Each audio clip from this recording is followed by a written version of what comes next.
school classroom.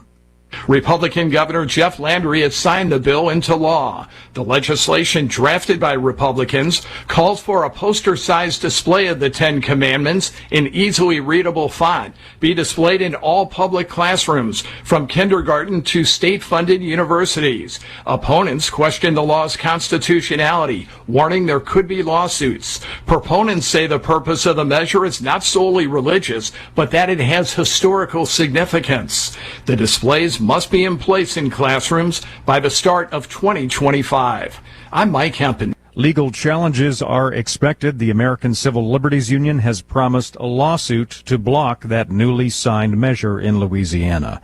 New Mexico officials have been assessing the damage from two large wildfires. Governor Michelle Lujan Grisham. What we also believe to be the case, it's not confirmed, that about 500 homes are in that mix, again making this one of the most devastating fires in New Mexico's history. At least 2 people have died in those wildfires. It's the first day of summer, but much of the U.S. has been facing summer-like heat for several days now. The far-reaching heat wave continues with alerts and advisories posted in more than a dozen states, from the Great Lakes to the East Coast. Russia is bolstering ties in Asia as it faces international isolation over its military actions in Ukraine. President Vladimir Putin signed a series of deals with Vietnam's leader. It comes a day after he reached a strategic partnership with North Korea. NASDAQ futures higher. More on these stories at townhall.com. Madame Giselle senses something big coming. Is it a career change? Everything looks wet. I'm going to be a swim teacher. There's a roof. A swim teacher who also does roofing. No, the roof of your RV has a leak and it's ruining the furniture. Oh, that's okay. I'm covered by Progressive. But maybe I'm a swim teaching roofer who makes furniture. Customize your coverage with Progressive's Roof Protection Plus and be prepared for the unexpected. Progressive Casualty Insurance Company and Affiliates. Roof Protection Plus available for RVs less than 6 years old. $250 deductible applies to any claim. Hi, I'm Kevin Costner. I'm proud to introduce my new theatrical epic, Horizon, an American saga. There was a promise in America. If you're strong enough, if you're tough enough, you can make what's out there yours. It was not a fair place, but people aspired to be great. I think Horizon is all about that. Horizon, an American saga. Rated R. Under 17, not admitted without parent. Only in theaters June 28.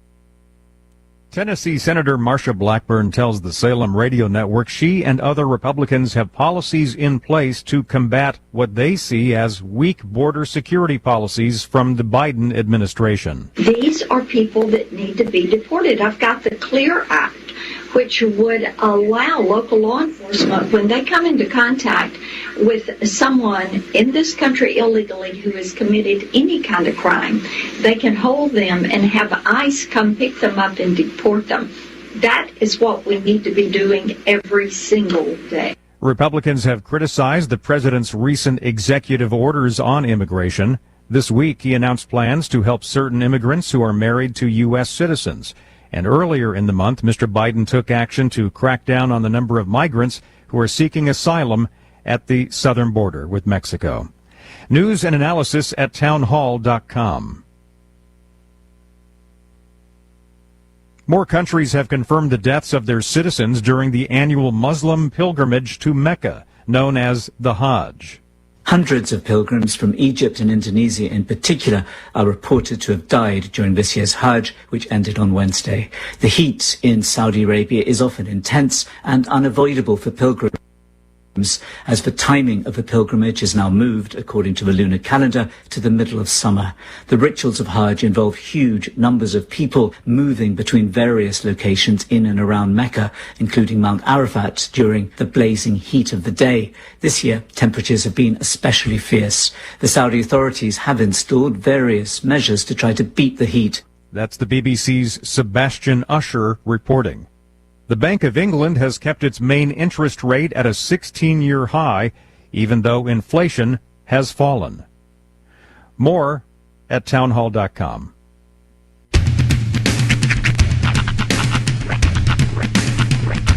What in the wide world of sports is going on here? I promise you, Whatever scum did this, not one man on this force will rest for 1 minute until he's behind bars. Now let's grab a bite to eat. Yeah, come on. I feel the hot wind on my shoulder and the touch of a world that is older. I hit the switch and check the number. I leave it on and then I slumber. I hear the rhythm ringing through it. Flamenco guitar and cumbia music. I hear the talking of the DJ. The devil listen, what does he say? I'm on a Mexican radio. I'm on a Mexican world radio. Broadcasting live from high atop the J.P. White Building in downtown Roswell, New Mexico. It's Mornings with Mike Winters on 106.5 Roswell's Talk FM. Is that what I sound like when I talk? Now, here's your host, Mike Winters. And good morning, one and all. Welcome to Mornings with Mike Winters. I am he. That would be me, Mike Winters. Happy Thursday, everybody. Yes. It is a cooler day. A cooler pre/post stormy. Yeah. Although no rain really to speak of, but we got some spittlings and some thunder and lightning last night, but I don't think we had a full-on rain No, that I nothing, saw. Nothing that was too effective. Ruidoso did. Yes. Boy, did they. And, obviously there was some of the flooding from the scarring and all, some of that going on, and debris moving, and probably more of that. They do have flash flood watches, I think today and tomorrow, just kind of glancing, and they've got, but I was looking at their weather forecast, and they're looking at like 50% chances of rain in the next couple days. However, the good news is that most of those reports said less than a tenth expected, except higher amounts. So maybe the rain will be more of a soaking rain and less of a torrential rain. Yeah, which is probably better for them. Yes, I'm not an expert. An all-over kind of just general rain in the air is going to be better environment probably for fire control. Yeah. What they're saying now is the main focus is the slippery clay spots. Yeah. Because in the burn scars, as the waters run over, it's basically when the fire goes over it, and as was explained to me, the fire goes over it, it kind of turns into almost glass, and it develops that real sheen. So as soon as water hits it, it's like ice. Gotcha. So, I mean, I imagine that they have like cleats or some type of like spikes, spiked footwear that they can full kind on of rock climbing gear, probably kind of get into else, and traverse those areas. But yeah, it's going to be real kind of touch and go in those elevated spots. Yeah, it's just. But basically they're saying, and I kind of read with some of the stuff you got as well too from Greg. He is. I don't know if he sleeps, but we were just having that conversation. He's keeping so much information, but buddy, you got to take some you time. I mean, we appreciate you being on it, doggone it, but. Right. An alert Greg is much better than a not alert Greg. We need you for longer. But that being said, like the reports you're getting, that now there's a new kind of person taking over the coordinating and all of that, and at this point, it's just saying let them do their jobs. You're going to hear reports, you're going to hear things. Trust the sources from the actual. With the cloud cover and some of that's kind of given some false, like, as people looking at satellite maps and things of heat spots and fire, and some of the stuff you're looking at isn't as accurate just because of, and cloud cover does play into that with satellite imagery and things. So really let the people doing their job do their job, and they give the reports as sporadic as they can, and just let them do their thing. Meanwhile, we, the rest of us, just keep doing what we're doing and finding ways to support and God bless everyone here in this community and we've done an beyond. Amazing job. There's been so much love and support coming in from our own local community, people well outside of the community. Big shout out. I got a call from some Legionnaires in Carlsbad reaching out saying, hey, where can we donate money? And I kind of gave them Jocelyn and for the Gonzales Hope Center to get that stuff, and they donated $2,000. She came in this morning and goes, those guys gave us $2,000. I was That's like, how awesome. That is great. And then she was telling me about people like from other parts of the country that may have spent a vacation in Ruidoso or have some kind of connection. sending, like, I think she said some just person sent like $1,000 to them for that doesn't even live here, just, has a love for the community. So that was it's so great to see so many acts of kindness going on, and keep it going. Absolutely. Keep it going. Let's focus it now. We're sharing as much as we can on stuff I'm seeing online on people offering things where people need things. I just saw some stuff that came in over the last 12 hours or so about fair needing volunteers to help with stuff out at the fairgrounds for displaced folks. I've seen a couple other mentions I've shared of where people are needing volunteers or needing resources. So if you'd like to get involved, please go to our Facebook. I've shared as many of those as possible that I'm finding and on here. Another thing, a couple things I want to think about too with this whole deal. Remember right now how we've got everybody and every person wanting to do whatever they can, whether it's something as simple as, can I give some coffee to somebody, or where can I put people for the night? Remember that passion in about a month from now. Because what's going to happen, and this is what happens at anyone, at anything that happens that's of similarity like this, is this first couple weeks where it's fresh in people's mind, the fire's still active, things are in the forefront of the news. There are still people here. There are people that are ready and rushing. But about 3 weeks from now, when the fires start getting contained and more people start finding homes, there's going to be the group of people that are still really need that truly don't have resources. A lot of folks, at that point they found family or other resources, but there's going to still be a decent sized collection of folks that don't have those resources and are still needing some of the facilities and some of the resources that we're providing. So when 3 and 4 weeks from now, where the fervor dies down a little bit, that's when you can step in and say, I'm ready with the next wave of stuff, when it's not as in the forefront as it is today. That being said, keep going, keep doing your thing. Something else, I was talking with Jocelyn, and she was kind of talking to me about some of the stuff that her organization's seeing out and about, because they've been going and they've been hanging out at Walmart parking lot to get food and toiletries and things. They've been really the boots on the ground. And now they're kind of going out to hotels and some of these other places that are folks that just barely got into town or displaced. But what she was saying, and this might be, and I haven't heard anybody talk about this yet, so people in this industry, if you're looking for a way to get involved, this might be your niche that could really help folks. There's a lot of people with cars that are beat up, pretty run down, that are on their last leg. They're broke down in parking lots here in various locations around the community. These mobile services we have that people offer, mobile automotive services and things. You hear it's kind of a popular thing now. We'll change your oil and we'll do everything while you're at work. We'll change your windshield or whatever it is. Businesses and people that do that kind of stuff that are willing and able to donate services and time, that might be an area that you could provide a lot of aid to folks here in the community that are their cars broke down at a random parking lot here, and they just need battery, a jump start. They need a new tire, or they need maybe they need an alternator or something to get going.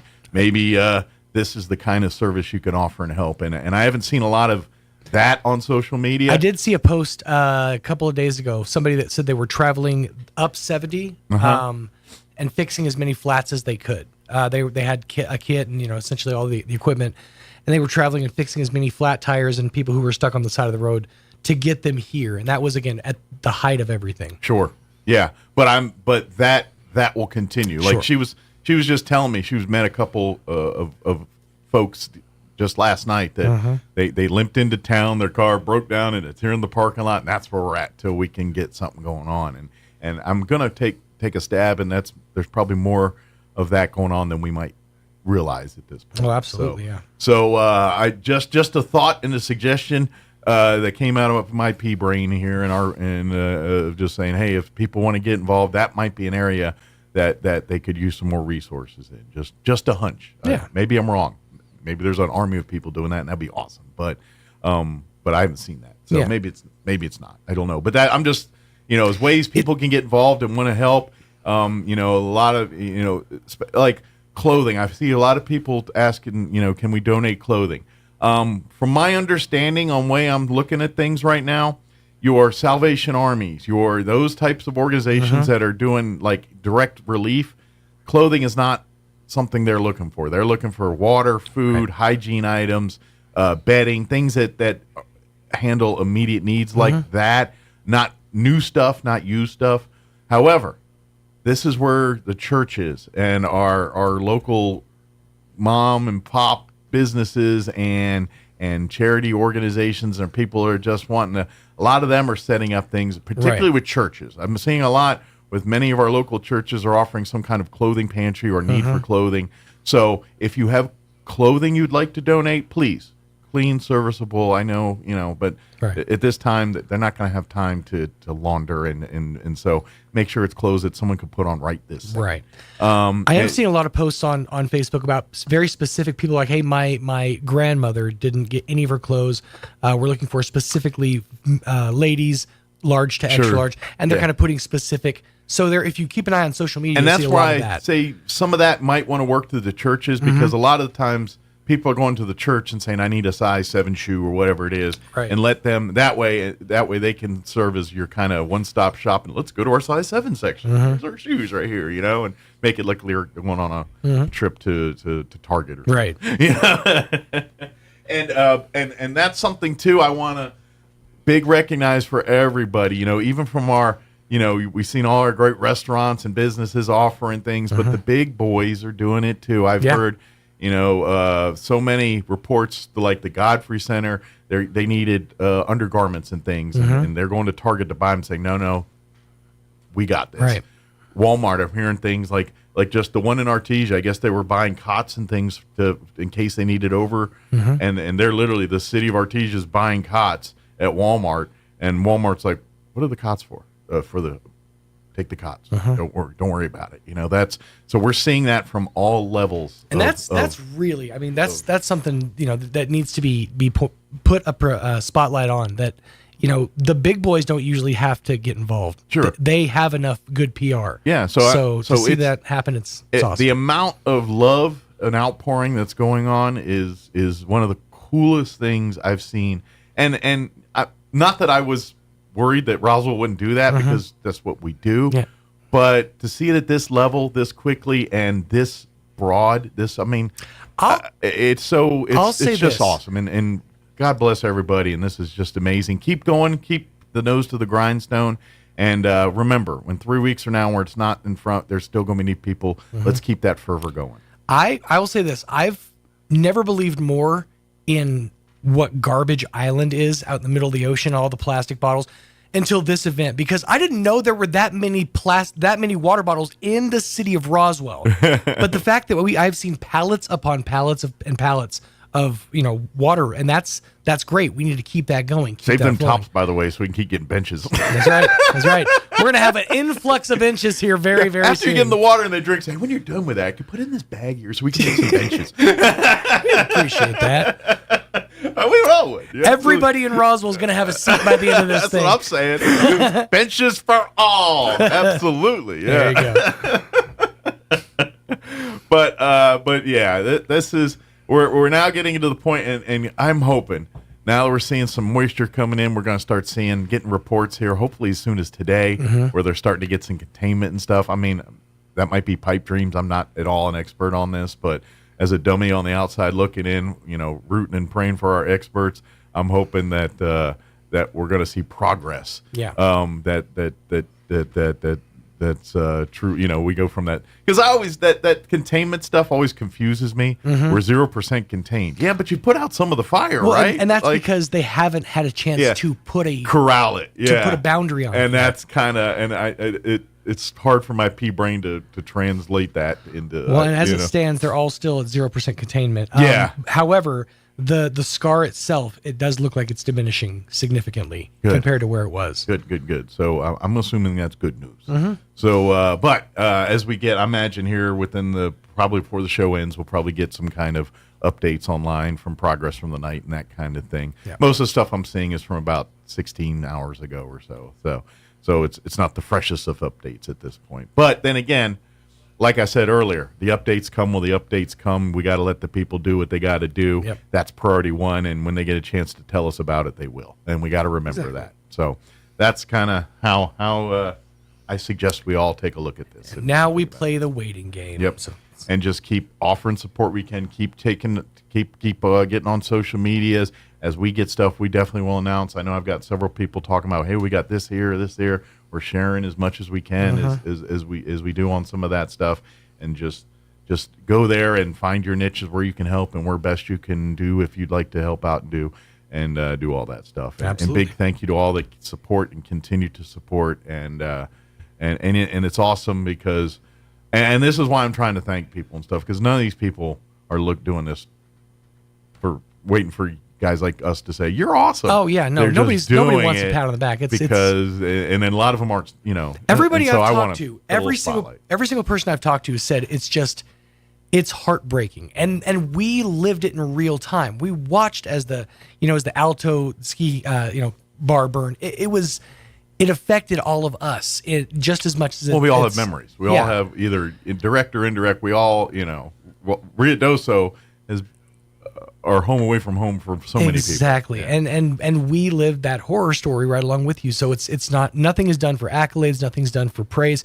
It's just we want to, as much as possible, do what we can for the people of Ruidoso. Yeah. So God bless everyone, and keep doing it. Y'all are amazing, and you keep impressing day in and day out. Absolutely. But job's not done. Keep her at it. Keep her going. Let's keep going this till every single displaced person is not displaced. Yep. Anymore. So, and they're back to living the lives they were trying to do. Let's get them home, boys.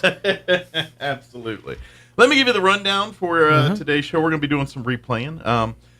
Yesterday, on Gene's show in Artesia, Major Ramsey with the Salvation Army had a quick about 10-minute conversation with him about needs and things. I figured, we'll just play that interview. They keep that because I'm sure they got enough fish to fry. So I'll let him do his thing. Well, I'll just play this interview, get the information out here on what donations and what they're doing and what's going on there. So, which by the way, we talked about yesterday. Salvation Army, of course, they've got their full emergency disaster services abilities. The Plan Alpha, whatever they call their stuff, it's in play, and they are looking for donated items. This is the type of stuff they're looking for: personal hygiene items, baby items, things like diapers, bottles, formula, things like that, linens and blankets, socks and undergarments, bottled water and sports drinks. Things with electrolytes. That's what plants crave. And that's great. Non-perishable snack items, your nuts and jerky. Yeah, and you know what? I became a real fan of the what's the name of them? It's is it like Nature Skin? It's the popular snack bar that's like fruit and nuts and everything. Oh, Nature Valley? No, it's not Nature. It's like a one-namer, like food or good or something. I can't remember what it is. Anyway, not Cliff Bar, but it's something like Cliff. Okay. It's not Cliff though. So like a protein bar. Yeah, but it's the more natural with the nuts and the fruits and it's like all that just bonded together. Right? It's okay. So I mean, I say Nature Valley because they have several. It's just like that, but it's not Nature. They have like the almond ones with the yogurt on the it's bottom. a more bougier one. It's like they. I don't know. I'll find it and remember. But anyway, I think I might even know the ones you're talking about. But my wife, when she got out of school, when they give gifts and everything, there's like a bevy of snacks and candies, and there was like a whole box of those bars, and there's nuts and stuff. So my wife don't eat them, so I ate them, and they were delightful, and they had cranberries in it. I didn't think I'd like it, but I loved it. Kind. There it is. Kind. I've seen those commercials. The Kind bars. Yeah, yes. I had a box, and I ate them. Things were good. Loved them. Anyway, Kind bars, things like that. Stuff like that is what we're getting at. Biltong is another one. Great stuff. That stuff's expensive. It really is. Jack Link's is fine. It's fine. It's fine. I got on a weird biltong kick when I was on keto. Yeah. To be honest, I never heard of biltong until I watched an episode of Duck Dynasty, and there's a whole thing about it. And then I was like, I learned more about biltong than I wanted to. But anyway, non-perishable snack items, toilet paper and paper towels, cleaning supplies, toys and games, for kids, and boredom is something that is a big problem, and card games and checker games and things like that definitely help pass that time. Things they cannot accept at the Salvation Army includes used items of any kind. No used clothing, no used toothpaste, nothing like that. Household items, they don't need that kind of stuff right now. Appliances, no need for microwaves or refrigerators or anything. Furniture, there are some people looking for furniture and stuff. It's churches and things. So if you have some of that stuff to help out, I did see some posts where people have some empty houses where they can house people, but they're literally empty. There's no furniture, so they want to put some beds and some things in there for them. But Salvation Army does not need that. And prepared meals. Like I said, churches, things, they're doing casseroles and all that. Salvation Army, for health safety standards, everything prepackaged and all that good stuff. So just how it is. So, but anyway, we're going to play that interview for you this hour here in just a few. Like I said, it's a relatively short interview. Next hour, an 8 o'clock hour, I'm going to replay our interview we had yesterday with folks from American Legion Post 61, beginning really today. Is their state convention. It'll be today, tomorrow, and Saturday. Mostly at the Clarion here, but a lot of it throughout town and stuff, too. That's the former Sallyport. Yes. Okay. Remember, Sally, when I promised to kill you last? I lied. Sorry. I had to throw in an Arnold quote. Where's Buzzsaw? He had to split. All right, anyway. Because he got it. Never mind. You'll get that one on the way to your car. It's fine. Sorry, you just saw my brain. That's how my brain goes. But anyway, we're going to play that interview talking about their state convention and all that. And then in the 9 o'clock hour, also coming up is Galacticon, UFO Festival, Pew Pew, Film Fest, all of that stuff. So on Monday, Sean interviewed Leigh Mayfield and Toby Martinez he's with the Daily Record. The Record, yeah. And they talk about Galacticon. A very tired Toby Martinez. He had just come off of picking up the guy who's going to be hosting the film festival. Okay. Who was on a flight from Brazil to Albuquerque. So he had just driven to Albuquerque, picked this guy up, and driven back to Roswell, and then came in for the interview. Like, hi, come be fresh and excited. You can really see it in his eyes. So a man who had many travels going on. That anyway. So we'll play that interview for you here about 9:15. Yes. Before we do anything else, let's go ahead and get you up to date on the weather. I'm meteorologist Steve Hamilton with your Pecos Valley weather. Looks like we'll be getting some rain over the next few days from that tropical storm that's moving up from southern Texas and into our area. Showers and thunderstorms, pretty good possibility today. Will be in the mid-80s. Rain looks likely for the overnight hours too, with our low in the upper 60s, and then cloudy in mid-80s for the afternoon high on Friday. Still some scattered showers.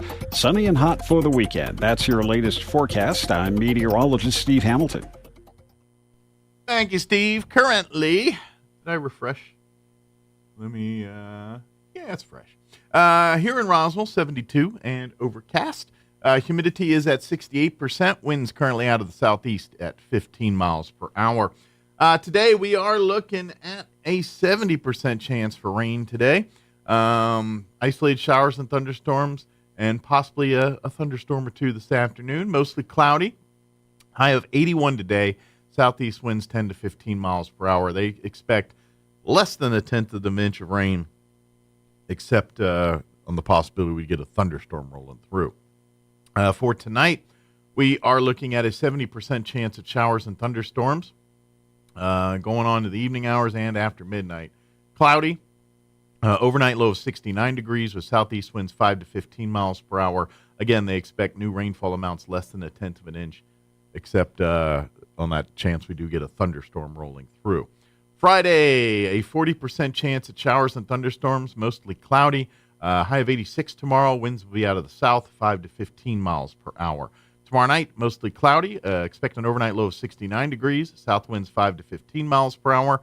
Saturday, mostly sunny and 94, warming back up. South winds 5 to 10. Sunday, we are looking at mostly sunny skies and 98 for a high.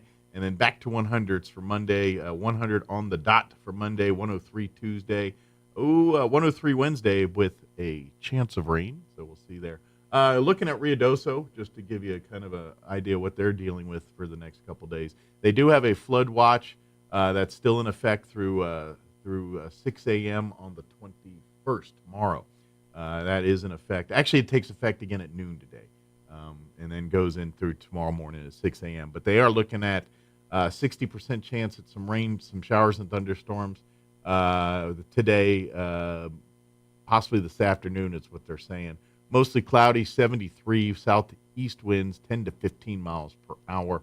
They're expecting new rainfall amounts less than a tenth unless they get a thunderstorm. 80% for tonight as well for rain, 90% chance for rain tomorrow, pretty much after 9 for Friday, a high of 74 there. They're looking at a 30% chance of rain Friday night, a 30% chance on Saturday, 40% chance on Sunday, and a 40% chance Monday. So all of that looking good there. Also, First Baptist Church here, they were talking about clothing and things. I did get a text saying new jeans and tennis shoes are needed over there. So if you'd like to purchase and bring those over to First Baptist, new jeans, new tennis shoes, things like that. That's what they're looking for. All right, 7:31, we're going to take a quick break, and then we're going to play our interview with Major Ramsey from the Salvation Army that Gene had on his show yesterday. So that's when it, hey, that don't sound like you. It's not. It's Gene. So we'll play the interview, and then we'll be back. Don't go away. The 2024 UFO Festival, Roswell, New Mexico. Explore, engage, and encounter the extraordinary. The speaker list is huge. Listen to the leading UFOologist, and the non-believers will believe. Check out the Roswell Incident and Film Fest, which includes independent filmmakers and captivating discussions. Go to UFOfestival.com for schedules, updates, and more information. The Roswell UFO Festival, July 5th through the 7th, where the unexpected becomes the unforgettable. Paid for in part by City of Roswell Lodgers Tax. The lyrics at the opening of a Jeremy Camp song called Christ in Me confesses this. In this obsession with the things the world says makes us happy, can't see the slaves that we are. In all the searching, all the grasping, like we deserve much more than all the blessings we're holding. So now I'm running free into an ocean of mercy unending. So come and empty me so that it's you I breathe. I want my life to be only Christ in me. So I'll fix my eyes, 'cause you're my source of life. I need the world to see that Christ is in me. What a great song. James chapter 5 gives a warning to those who have way too much. Do you ever consider yourself rich? Whether you think yourself rich or not, at the heart of this warning is the concept of focus. Are we focused on the things of this world or on the things above? Do we use our wealth that God gave us anyway, whether big or small, for His glory or for ours? Do we use what we have for our good alone or for the good of others? Christ never once condemns the rich, but He calls those who have been blessed to share those blessings and give God the glory. As the lyrics of the song profess, I need the world to see that Christ is in me. Join us at the Country Club Road Church of Christ for worship at 10 a.m. on Sunday, located on the corner of Country Club and Washington in Roswell. At Richland Motors, it's never been easier to sell or trade your current car, truck, or SUV for a newer model to hit the road in. Even if you don't purchase from Richland, they want to buy your vehicle for top dollar. But if you do buy from Richland, don't forget, they're the home of the powertrain warranty for life. That's a whole lot of confidence for you. See Richland for details. 2nd and Sycamore and 1309 Southeast Main. Oh! Shooters, mark your calendars for the H.F. Sinclair 3rd Annual Freedom Clay Shoot, July 12th and 13th at the Eddy County Shooting Range, benefiting the Artesia FFA. Main event is Saturday. Registration at 7 a.m. 1 in 4 participants win prizes, gun boards, raffles, and lunch included. There's an option Friday night light shoot with $40 individual rounds. Details and registration info at artesiachamber.com. Deadline is July 1st. The 3rd Annual H.F. Sinclair Freedom Clay Shoot, July 12th and 13th at the Eddy County Shooting Range. Eastern New Mexico University is proud to announce our newest offering, a Master of Social Work degree. This 100% online, affordable master's degree has 3 concentrations: clinical, clinical military, and children, youth, and families. This online master's degree is perfect for the working professional, as you can earn your degree on your own time with our flexible online courses. For more information, visit www.enmu.edu/MSW. Eastern New Mexico University, student success. That's what we're about. Hi, this is Jim Gill from Roswell Seed Company, here to announce that our geraniums are ready. So now the great debate begins. Are they pink or are they raspberry sorbet? Are they orange or are they Caribbean coral? Well, whatever you call them, they're the prettiest geraniums anywhere. We raise them in our own greenhouse, then send them home with you to brighten up the world. So come get yours now while the selection is best. Don't worry about the silly names. I heard that. Yes, dear. Coming, dear. Right away, dear. Of course, you're right. Pressure Services, LLC in Artesia, New Mexico has immediate openings for experienced vacuum truck, kill truck, and hydrovac operators. Operators must hold a Class A CDL, at least 2 years of experience, and all positions require a clean driving record and must be able to pass a DOT drug and alcohol screening. Pressure Services offers great pay with IRA benefits and employer contribution towards health benefits. Please apply in person at 2702 North Freeman in Artesia, New Mexico. Equal Opportunity Employer. Wakefield Oil Company is a name you can rely on with full service at the pump the way it used to be. You can expect service in just 15 seconds. They offer bulk fuel and oil services and even diesel exhaust fluid. Wakefield Oil Company will deliver to farms, ranches, dairies, the oil fields, and more with dependable service you can count on. So the next time you need service or delivery, go with the name that locals have trusted since 1983. Wakefield Oil Company, 311 South Virginia in Roswell. Let them earn your business. Here's a Mornings with Mike Winters fun fact. More than 50% of Americans fall asleep on their sides. That's way better than falling asleep on someone else's side. Here's Mike Winters. Morning Artesia Radio Show, and it's our pleasure to have with us on the phone this morning from Roswell, Major Scott Ramsey with the Salvation Army. Good morning, Major Ramsey. Good morning. Thank you so much for taking time out of your busy day. I know it's, I hope it's being very rewarding for you and your team to help people out. And I just wanted to get started and say where you guys set up. I know you're in Roswell, but tell us a little bit about your setup. Very good. Always good to be able to help. That's really why I've always been part of the Salvation Army for my entire life. But right now, we are in charge of donation management. That is happening at the Roswell Armory, National Guard Armory, which is 1 West Earl Cummings Loop in Roswell, out by Eastern New Mexico University and the airport. And so that is our headquarters now during the fires. And we are just accepting all the donations at that particular point. Then we're able to get them out to where they're needed, mostly at 3 or actually 5 different locations in town where people are being housed. That's great. I know you work with the officials that are fighting the fires and handling the evacuation and other efforts, and that's one of the biggest questions we always hear. Is I'd like to donate. What can I donate, and where can I take it? So, what are the items that you would really appreciate people donating to help out with this project? It's a pretty common sense list, but it's personal hygiene items. Baby items are needed, diapers and anything baby related, linens and blankets, socks and underwear, bottled water and sports drinks. Non-perishable snack items, toilet paper, paper towels, cleaning supplies, and even a little odd one different, but you have children in a shelter, even children's games. Some children's games would be good. What we can accept is used items of any kind, and we can accept prepared meals, appliances, furniture.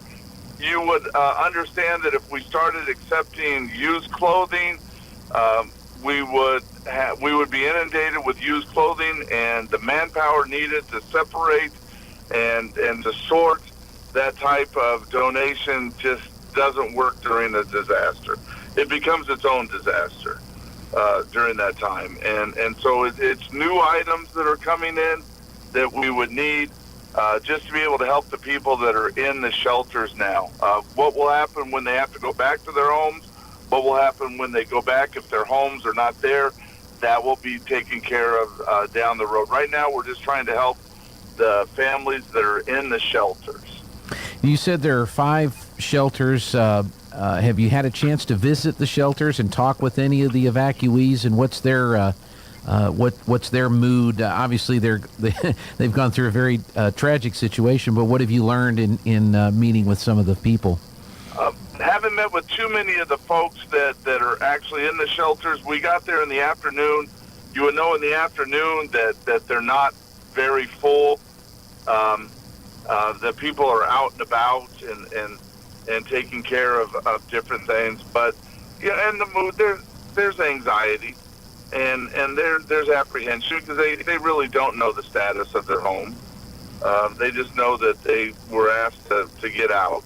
The people at the shelters that are helping are in good moods. They're all very well staffed. The shelters are at this particular point. There's always fatigue that comes into play later on, but here at the beginning, there has been a tremendous response from the Roswell community and helping, and Roswell and beyond in the community that is helping. And so there's a lot of people there. You have the Southern Baptists. Their emergency disaster response is feeding at the Eastern New Mexico facility. There you have Church on the Move that they are working with the families that have come to their church. There's at the convention center. There's NIMI. And so there's the four. And the fifth one is El Encanto that is at the Abbey Furniture parking lot. I did not get there yesterday. Of course, then, too, there are people out at the fairgrounds. That's right. The state fairgrounds here. That's right. I saw. And those are where the animals are. Right. I saw some of the pictures as they were getting ready to help out with all of that. So if people in the surrounding area have gathered supplies and they would like to bring them to your facility for processing, what is the process for that? Do they need to call? Is there a special entrance or door, that bay door or whatever that they need to go to? How would you like them to do that? It is clearly marked at the Armory. The gate is open. There are signs directing them to where they would donate at the Armory. The Armory is open 8 a.m. to 6 p.m. Each day. And so within those hours, really, they would just come in. The National Guardsmen are there to help load and unload, and they've been helping sort. We're having some other volunteers come in to do that. If they could send or take the donations to the National Guard Armory instead of the different shelters. The shelters are kind of getting overwhelmed with the amount of donations that are arriving at the shelters. Obviously their room is for the people, and if they're having to, even Eastern New Mexico, they had pallets of water lining the walls. So they're having a little bit of a struggle in where to put it. So if it can go to the Armory, it would be best. That's why that's why we wanted to have you on the phone, because there's so many folks that want to help, and we want to make sure that the help gets to where it needs to go so it can be processed and distributed. So bring everything to the National Guard Armory, and that's where the National Guard troops and the Salvation Army disaster services are there to process and get to the shelters. Is there anything else you'd like to add or share with the audience today, Major Ramsey? I've only been in Roswell just short of a year. Here it is. You always see it as a disaster. You see how the community responds. The Roswell community and beyond has responded just tremendously, and just. We a lot wrong in the world at this particular point, but boy, you sure see what is right in the world when there are people in need and then people respond to that need. So it's been beautiful to be a part of, and just thankful for all those that have helped. Thank you for your time. Appreciate you and your team and the work that they're doing, and we'll help get the word out that's where donations need to go. 8 a.m. to 6 p.m. at the National Guard Armory in Roswell, 1 West Earl Cummings Loop. And thank you again to you and your team for what you're doing to help out these families in need. Thank you so much. All right. We'll talk to you later. Thanks. Okay, great. Thank you. Thank you. All right, that was Gene's interview yesterday he had with Major Ramsey with the Salvation Army. Again, if you have any of the questions on some of the stuff they're needing, we do have a list on our 106.5 Roswell's Talk FM Facebook wall There's lots of updates. You might have to scroll down a little bit there, but it is there if you want to help out directly, that list and everything that the major's asking for. All right, it is 7:45. We're going to pause for news and Kim Commando and a couple commercial breaks to pay for lunch. We'll be back. Don't go away. You're listening to Mornings with Mike Winters. Now, your Pecos Valley News Update. I'm Jared Cirillo. A second death reported Wednesday as a result of wildfires burning near Ruidoso. Fire officials said about 1,400 structures had been lost, but it's not clear how many of those might be homes. The South Fork Fire and the Salt Fire continued to grow rapidly on Wednesday, according to New Mexico State Forestry Division. The South Fork Fire was reported at 16,330 acres and is 0% contained. The Salt Fire also 0% contained. It's just over 7,000 acres. Meanwhile, the Southwest Area Team took command of both fires at 6 in the morning Wednesday. More than 254 personnel using heavy equipment, engines, helicopters, and air tankers to help fight both blazes. But to make matters worse, Wednesday, the weather pattern shifted, and that brought thunderstorms to the region and caused flash flood watches and warnings. Flash flood warnings were posted until 4:15 in the afternoon Wednesday for the Blue 2 burn scar, as local law enforcement reported flash flooding just after 2:30 p.m. in Bonito Lake Canyon, per the National Weather Service. A flash flood emergency was noted for the South Fork burn scar until 5 p.m. Wednesday for Ruidoso, Alto, and Ruidoso Downs, according to the National Weather Service. And then about 2:30 in the afternoon, heavy rain was reported over the burn scar with chances for potential flooding continuing. You're up to date with local news. I'm Jared Cirillo reporting. Imagine you're out for a walk with your dog Buddy. He gets startled, slips out of his collar, and runs off. Panic sets in as you search for him, but he's nowhere to be found. A nightmare. I'm Kim Commando for Incogni. Stop robocalls, spam text, junk email, and remove yourself from the internet. Get 60% off today at privacykim.com. Microchipping your pet is important, but for extra peace of mind, try the free FidoAlert.com network. It's like Amber Alerts for pets. Here's how it works. Head to FidoAlert.com and register your pet. Your furry friend gets a unique ID number, and you'll receive a free ID tag with their name, the FidoAlert.com website, and a QR code. If your pet does go missing, you can send a text or email alert to everyone on the Fido Alert network within a mile of where they were last seen. If someone finds your pet, they scan the QR code on the ID tag to get your contact information, and you'll be notified immediately. Again, that's FidoAlert.com. Get your phone number, DOB, and more off the internet at privacykim.com. I'll never forget when my son asked me where in Los Angeles I lived so many years ago. I couldn't remember the house number on the street, but a couple of minutes later, Ian read me the exact address. He found it on a People Search website for free, along with my personal cell phone number. Yikes. It's not just me. I hear from folks all the time, shocked at what they can find out about themselves online. That's where Incogni comes in. Instead of navigating these tricky sites, Incogni does the work for you.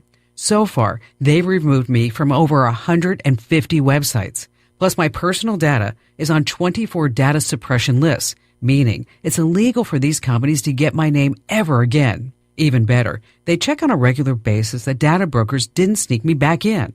Try it for yourself and see how easy it is. Get 60% off with Incogni at privacykim.com. That's privacykim.com. 60% off now. privacykim.com. I'm meteorologist Steve Hamilton with your Pecos Valley weather. Looks like we'll be getting some rain over the next few days from that tropical storm that's moving up from southern Texas and into our area. Showers and thunderstorms, pretty good possibility today. Will be in the mid-80s. Rain looks likely for the overnight hours too, with our low in the upper 60s, and then cloudy in mid-80s for the afternoon high on Friday. Still some scattered showers. Sunny and hot for the weekend. That's your latest forecast. I'm meteorologist Steve Hamilton. With the Wall Street Business Report, I'm Bill Alexander. Relatives of the victims of 2 fatal Boeing crashes are asking the Department of Justice to seek a fine against the plane maker of up to $24.7 billion and move forward with a criminal prosecution. They say it's because Boeing's crime is the deadliest corporate crime in U.S. history. Christy Goldsmith Romero will likely win enough votes to be confirmed as the U.S. Federal Deposit Insurance Corporation chair, but some are saying Republicans are likely to slow walk the process. President Biden last week nominated Goldsmith Romero, a Democratic commissioner at the Commodity Futures Trading Commission, to replace Martin Gruenberg. Dollar Tree failed to effectively recall lead-tainted applesauce pouches linked to reports of illness in more than 500 children, leaving the products on the store shelves for 2 months after a recall. That's according to the Food and Drug Administration. For the Wall Street Business Report, I'm Bill Alexander in Washington. The 88th Annual Lee County Fair and PRCA Rodeo is coming August 2nd through the 10th at the Lee County Fairgrounds in Lovington. Celebrating 88 years of tradition, complete with the Arts and Crafts Showcase, Carnival, PRCA Rodeos, Pioneer Iron Chef Contest, livestock shows, junior livestock sale, yucca building exhibits, special rodeo, and more, plus the best food ever. The concerts begin Friday, August 2nd with the Hispanic Heritage Celebration, then continue August 6th through the 10th. More info at leecountyfair.net. The 88th Annual Lee County Fair and PRCA Rodeo, coming August 2nd through the 10th at the Lee County Fairgrounds in Lovington. When others say no, Roswell Hyundai says yes. The bank manager is at Roswell Hyundai for a short time to say yes. No social security number or ITIN number? Yes. No driver's license? Yes. It doesn't matter. Roswell Hyundai says yes. If you have a job that earns at least $12 an hour, Roswell Hyundai wants to say yes. Roswell Hyundai wants 100% approval, which means they want to say yes to you. Yes. Get zero down, zero payments till fall, plus up to $4,000 more for your trade. Yes. On now at the home of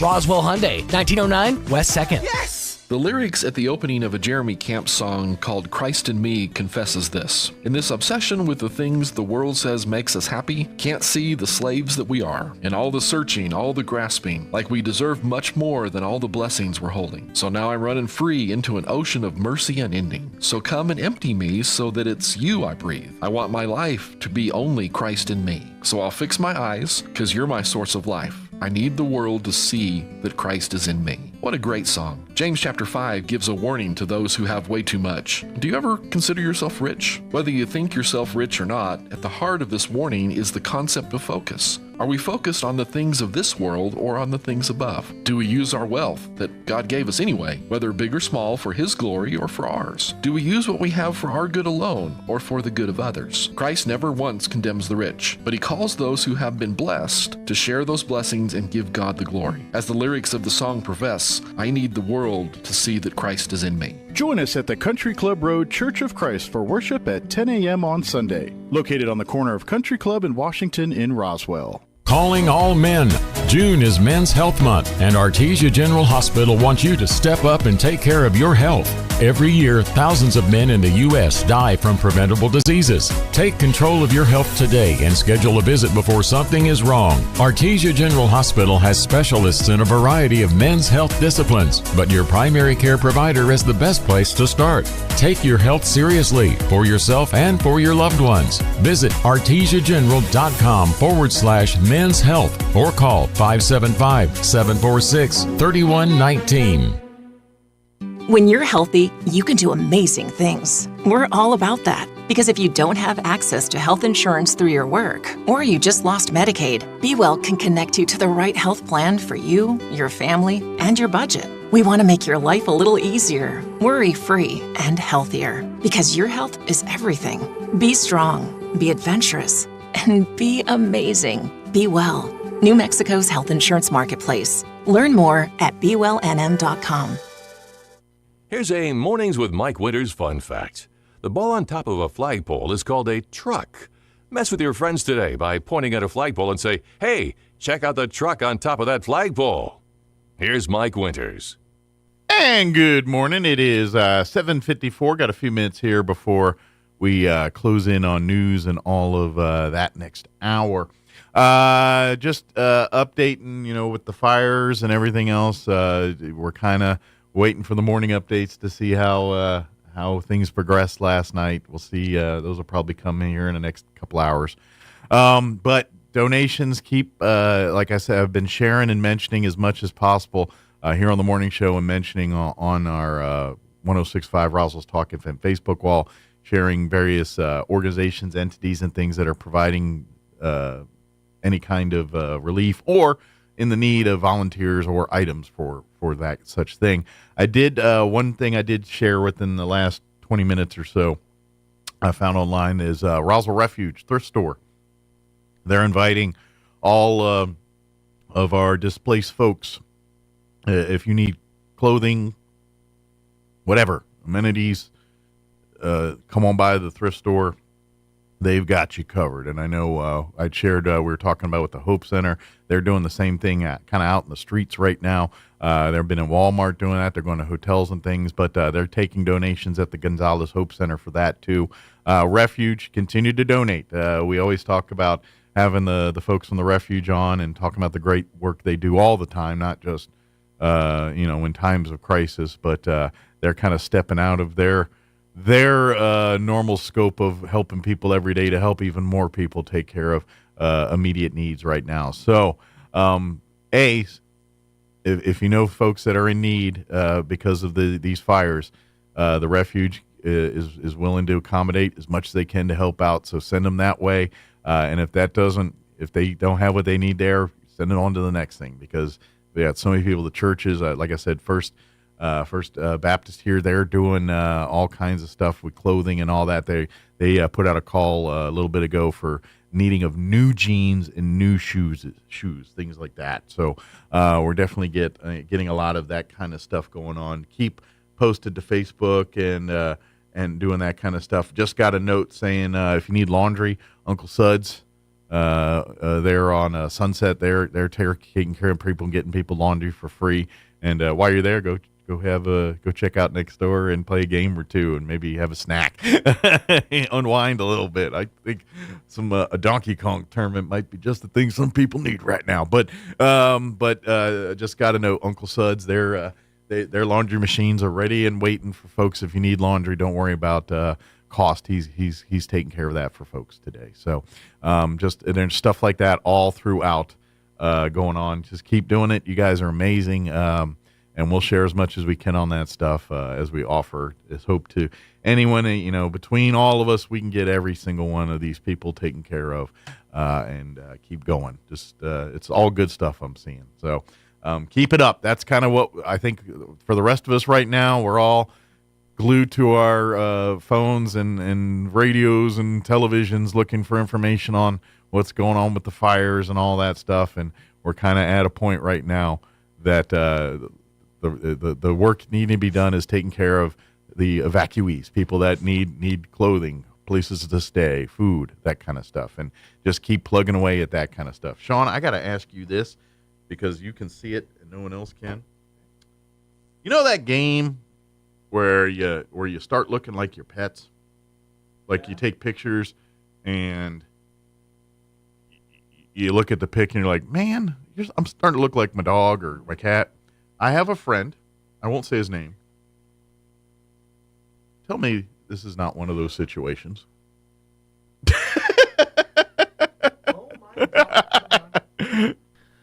Oh my God, dude. That's their eyes are the same width apart. Yeah, and that's not like some mean pic. That's a friend of mine from the military. And he took a picture of him and his dog, and I'm like, oh my gosh, that thing is true about you look like your pets or your pets look like you. I mean, I would try to get rid of the names, but I would share that, because that is spot frickin' on. Their nostrils are the same, like, diameter. The tilt of their head, it's just the expression on their face. They're making the same expression. Just kind of just flat. And that's what got me. I was like, because it wasn't like one of those ones where it's like, see? This one just stumbled up. I was like, no, this is legit. I've seen that a lot. Like, there's a whole subreddit of people resembling pets. Yeah. And it's shocking. A lot of times it's like French people and poodles. Like, they have very sharp featured faces. Yeah. And this is a little dog. And my buddy, he's like me. He's built like me. Well, they both kind of look like, like terriers. Like, they're all Great Danes in this room. Yeah. Oh man, I saw a big old boy yesterday. Yeah. Just a couple that was traveling through from Texas heading to Bottomless Lakes, and they had their dog with them, and it looked like it's like a horse. It did kind of. It was like a white lab, but it was massive. Nice. Like, I'd never seen a dog that looked like a lab that big. Probably smothers you with love. Super hairy and undercoated and full on hairy just dog. A big old boy. You listen to 106.5 Roswell Talk FM, KEND, Roswell, New Mexico. We'll be back on the other side of news. Hopefully it's dog friendly. News this hour from townhall.com. I'm Greg Clugston in Washington. Flooding is taking place along the Texas coastline from Tropical Storm Alberto.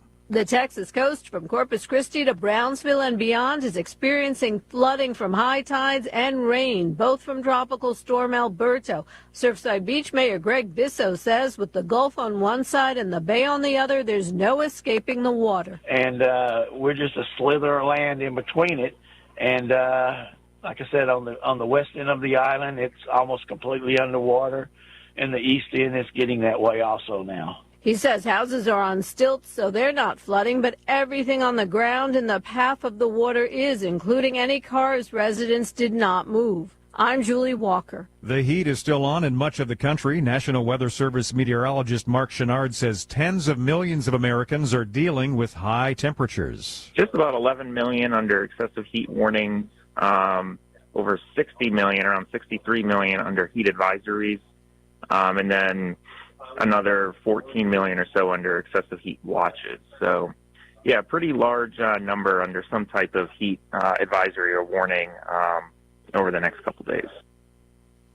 A day after signing a strategic partnership with North Korea's leader, Russian President Putin signed a series of deals with his Vietnamese counterpart. Moscow is seeking to bolster ties in Asia to offset growing international isolation over its military actions in Ukraine. By the start of 2025, all public classrooms in Louisiana must display the Ten Commandments. That's according to a new law signed by the state's Republican governor. The law requires a poster of the commandments in large, easily readable font in classrooms from kindergarten to state-funded universities. More on these stories at townhall.com. Here's an important message from the Diabetes Solution Center. Do you like pricking your fingers to test your blood sugar levels? No one does, but it's important to maintain your health. And now, by wearing a small remote device called a continuous glucose monitor, or CGM, you don't need to prick your fingers anymore. It's easy to use and helps you make more accurate diabetes treatment decisions. If you are testing your blood sugar 3 or more times daily, injecting insulin, or using an insulin pump, call the Diabetes Solution Center right now. And if you have Medicare or most major insurance coverage, you may be able to get a new CGM at little to no out-of-pocket cost. Shipping is free, and we'll even bill your insurance company for you. If you are testing your blood sugar 3 or more times daily, injecting insulin, or using an insulin pump, call the Diabetes Solution Center right now to learn how to end the painful finger sticks and get your own continuous glucose monitor, or CGM, at little to no out-of-pocket cost. Snapchat will pay $15 million to settle a lawsuit brought by California's Civil Rights Agency. The California Civil Rights Department accused Snapchat of discriminating against female employees, failing to prevent workplace sexual harassment, and retaliating against women who complained. The settlement covers women who worked for the company in California between 2014 to 2024 and is subject to court approval. Snapchat says it disagrees with the agency claims, but that it decided to settle to avoid costly and lengthy litigation. I'm Lisa Dwyer. The Oakland, California Police Department says a Juneteenth celebration turned violent this week when several people were shot. Police say the event was largely peaceful, with as many as 5,000 in attendance, until a sideshow involving motorbikes and vehicles took place. Several people were taken to the hospital. News and analysis at townhall.com. The number of Americans applying for unemployment benefits slipped last week. The Labor Department reports jobless claims fell by 5,000 to 238,000 from a 10-month high of 243,000 the week before. The 4-week average of claims rose by 5,500 to 232,750, the highest since September. Weekly unemployment claims remain at low levels by historical standards, a sign that most Americans enjoy unusual job security. That's correspondent Jeremy House.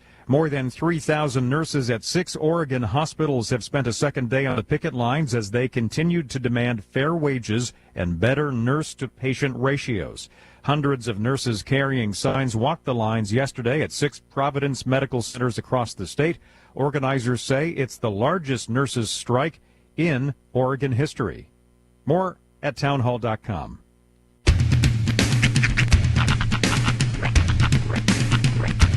What in the wide, wide world of sports is going on here? I promise you, whatever scum did this, not one man on this force will rest for 1 minute until he's behind bars. Now let's grab a bite to eat. Yeah, come on. I feel the hot wind on my shoulder and the touch of a world that is older. I hit the switch and check the number. I leave it on and then I slumber. I hear the rhythm ringing through it. Flamenco guitar and cumbia music. I hear the talking of the DJ. The travel listen, what does he say? I'm on a Mexican radio. I'm on a Mexican radio. Broadcasting live from high atop the J.P. White Building in downtown Roswell, New Mexico. It's Mornings with Mike Winters on 106.5 Roswell's Talk FM. Is that what I sound like when I talk? Now, here's your host, Mike Winters. And good morning. It is 6 minutes after 8 o'clock. Welcome to hour number 2. The deuce of Mornings with Mike Winters right here on 106.5 Roswell's Talk FM. Happy Thursday. Yes, sir. Hope your Thursday's going well. Mm-hmm. And the rain supposed to come in today. Bring it on. Overcast. See if we get some moisture. Get some more moisture up in the Ruidosa area. Hopefully in the soaking variety, not the torrential variety. And work on helping to contain those fires. I was reminded also we are just a few weeks away from monsoon season. Yeah. Hopefully get and some. Whatever actual rain that might bring. Yeah. Knock on some wood there. Tamp down fires just in the danger of it. Just a little bit. Yeah. That's what we're hoping for. So, but yeah, as I've been mentioning throughout the show here today, just continue to support, go to our Facebook pages and get online and find where you can go to help. We've shared many resources that are offering and looking for aid, volunteers, resources, offering those same things to folks that need. We're sharing all that on our Facebook pages. Mm-hmm. Go through there if you're looking for places to donate, to help out, to get involved. Yeah, it really has become like a resource hub. Yeah, there's so much out there, and that's such a good thing. Mm-hmm. I did mention I got a note there just a few minutes before our fine folks over at Uncle Sud's. They're free laundry if you need to get laundry done. You do have clothes, but they're dirty. Mm-hmm. They're helping evacuees, whatever you need it. He'll take care of you over there at Uncle Sud's. So yeah, it's really been just amazing to see. Everybody's put whatever resource they have, they've put out there. Yep. Case in point, Frost Games and Lanes, the place that hosts Roy's fighting games nights every other Friday. They just put out there that if you guys are out there, it's hot, you want to come in and let the kids play some games for free. They've got table games, they got consoles. So just get out of the heat, air conditioning, free games. And that's not like a vital resource, but think about how important, distraction, something to do, something to get your mind off of everything else is. If the adults need to focus on what's their next move, here's a place for the kids to be entertained, exactly. to not have to worry about this for a minute. So whatever your lane happens to be, there's something that you can do. There's something that can be done to help out these folks. And people are stepping up and doing that, which is an amazing thing. Absolutely. So thank you. Keep going. Keep doing this, and keep this going long after the fire updates are out of the headlines, because there's going to be people displaced for a while that are going to need help long after it's in the news headlines here. So now I gotta kind of shifting gears a bit. I gotta ask, because there's only so often that we get to see. I've made the reference before. There's only so often that we get to add a new Mike figure to the Mike figure collection. Oh, we got a new Mike figure? We got a new Mike figure. Oh, today. we do? All right. Yeah. So I'm assuming this is a new Mike figure, because I've never seen you in the shirt that you're wearing. Oh. So I'm going to assume, based solely on that shirt, that we can introduce to our collection bamboo shirt, Mike? Actually, this one's not a bamboo That's shirt. not the bamboo. Okay. This is just a long sleeve T-shirt I bought that I like. Okay, well then never mind then. I will wear the bamboo shirt Okay, tomorrow. I'm genuinely curious about it, because what caught my eye is the designs on the arms of the shirt. It reminds me of I have a friend who has been on recently started her tattoo journey, or kind of like it's been restarted. Tattoo story. And I was like, so are you going for a theme? Or are you going for? She's like, no, I think I'm just going to turn myself into a human doodle pad. Okay. So she's been getting just like random, like one here, one here, one here, one over here, down there. The same place I got these two. She got a couple. So it's just that kind of reminds me of what she's going for. It's just sort of like little doodles all along her arm. You know, God bless people. Mm-hmm. Love it. You want to do? Tattoos are cool. I don't have myself because I'm a big wuss. But when you go that level with it, please remember, someday you're going to be 80. Yep. That little Tweety bird on your butt cheek. All of a sudden, the sag starts to happen. Boy, is that a big bird! That's my own like I see people and like they go head to toe with the tats and everything. And yes, I get they're sorry. And you know what? Awesome. It's your life. Oh, do you? Do you not have any? No, I don't. Really? I don't. See, It's legit. My brain would not allow me to pick something to put on my body that I'm willing to look at the rest of my life. Fair enough. Because my brain is such in the mood. Like if you would have my 20-year-old brain put something on me that I would be looking now, it's like, why did I get that? You know what's interesting is, I will say this, tattoo regret sets in almost instantaneously. Yeah. And it grows from there. I don't regret by any stretch. These are the only two tats I have on my whole body, so I'm not standing to judge. Right. But as soon as I did these, I said, boy, I wished I would have done a diamond and a heart instead. Because those I could have attributed to my kids, you know? Yeah. A spade and a club. I can't. This is just, I went to Vegas. You know? You had a 50-50 shot. Right. I should have gone the other direction. But that said it almost instantaneously. Yeah. And then just like never went away. And because your brain and my brain sometimes flow in the same path, I know exactly what you're talking about. Because what makes us good at what we do also makes us bad at other aspects of our life. Yeah. It's called savantism, for those who don't know. And so I know, yes, you're going to overthink every little thing like that because I do the same dang thing. Yeah. And so that's, to be honest, of nothing else, that's the biggest reason why I don't have a tattoo. Because at one moment, and at some point, I'm really like, that was because my brain is, and I think, and I want, like, I do things to make people laugh in the moment. That's right. And I will say and do things, and that the memory of that happening is the legacy in my brain. That's what is to me is the funniest part about Mike Winters himself is that you can go from a very serious conversation about like with the American Legion or talking about history.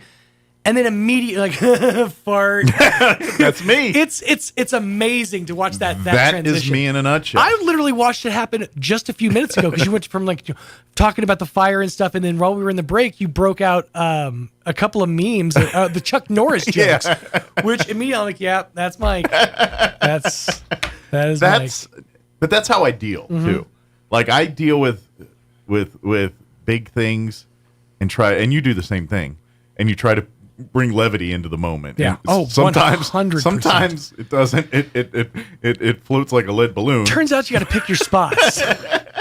But sometimes it does break up the tension in the room. Sometimes.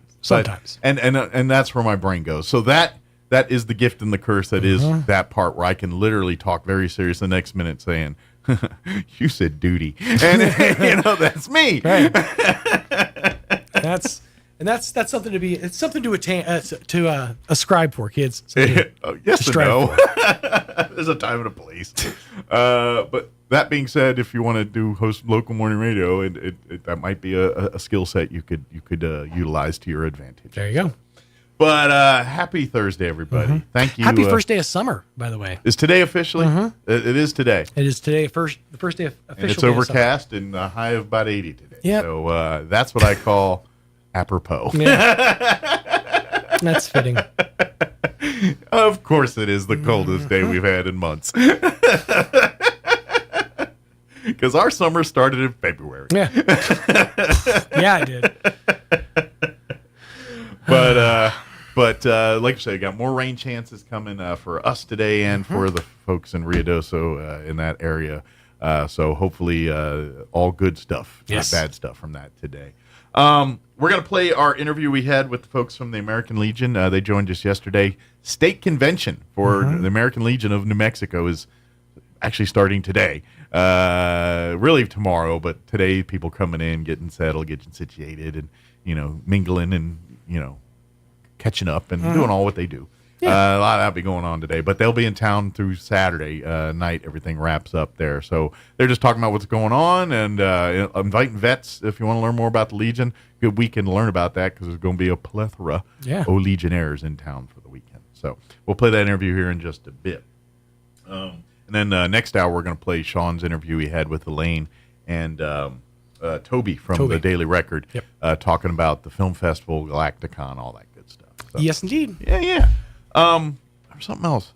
You haven't started watching The Boys yet, right? Not yet. Okay. No, there's only 3 episodes. I'm kind of waiting to see if they once they start putting it out weekly, then I think I'm going to start. Well, and I might be getting into that because the summer loves series are starting to come out. Yeah. Like Mayor of Kingstown just put out their first 3 episodes for the summer, which I just finished watching yesterday. That's what I do at lunch. I eat sandwiches and watch Mayor of Kingstown. And and so I'm caught up there. So I might be dipping into The Boys next. Okay. But I'm kind of wanting to be like you and hold out a little bit. Well, there's a lot to kind of like, if you're looking for something to just fill in the blank for a little while, there's, go check out, I can't remember if it's on, I don't think it's on Paramount. Amazon, I think is where it's at. It's called Killing It. No, I think it's Netflix.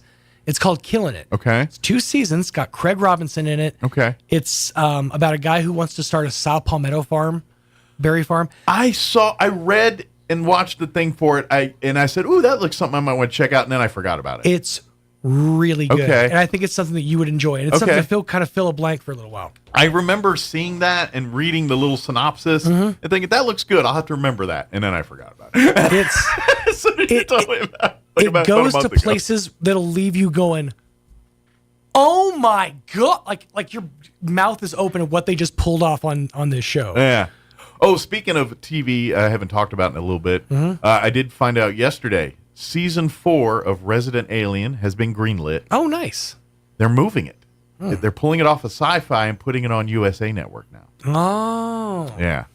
So I'm wondering, because recently they just put Resident Alien on Netflix about 6 months ago. So I wonder if that's all part of the plan. Between you and me, USA is going to have a very large gap to fill at the beginning of next year. Yeah. Because WWE signed a huge deal with Netflix that pulls Raw off of USA and goes to Netflix. So they're going to have a 3-hour block to fill every Monday. Maybe this is part of the fill. Which, that's a good one. Resident Alien's one of the few hits on Sci-Fi right now, I think. One of the shows that people care about on Sci-Fi. So I think USA is kind of all about acquisitions at this point. Yeah. And I think, aren't they all owned by the same people anyway? Sci-Fi. NBC Universal owns all of it. I believe it's NBC Universal, yeah. I think it's all under that. So. However, it is unusual that Resident Alien is not on the Peacock property. It's on Netflix. Right. And Prime, and you can watch it. And that, again, is all just based on contracts and people who sign like a deal here and a deal there. It's, in some cases, it's great because it gives you simultaneously the South Park movies and the South Park series because they sign 2 different contracts. Yeah. But it also, it leads to confusion. And then I saw an advertisement on TV saying Comedy Central is going to be doing new Beavis and Butthead again here in a week or 2. Like new? That's my confusion. Like the clips they're showing kind of look like the stuff that's on Prime already. But they said new South Park, so new Beavis and Butthead.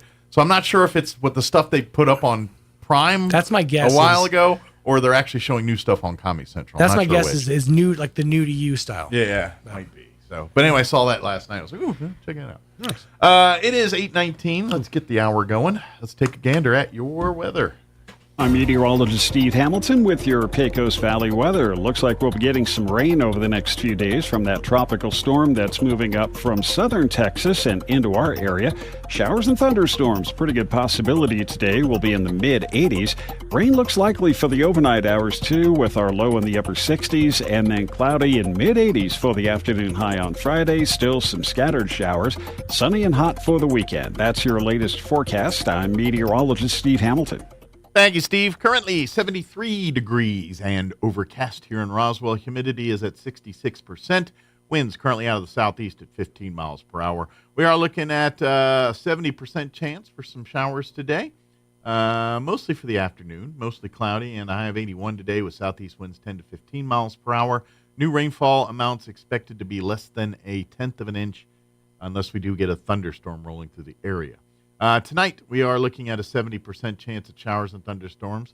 Cloudy with an overnight low of 69 degrees. Southeast winds 10 to 15 miles per hour.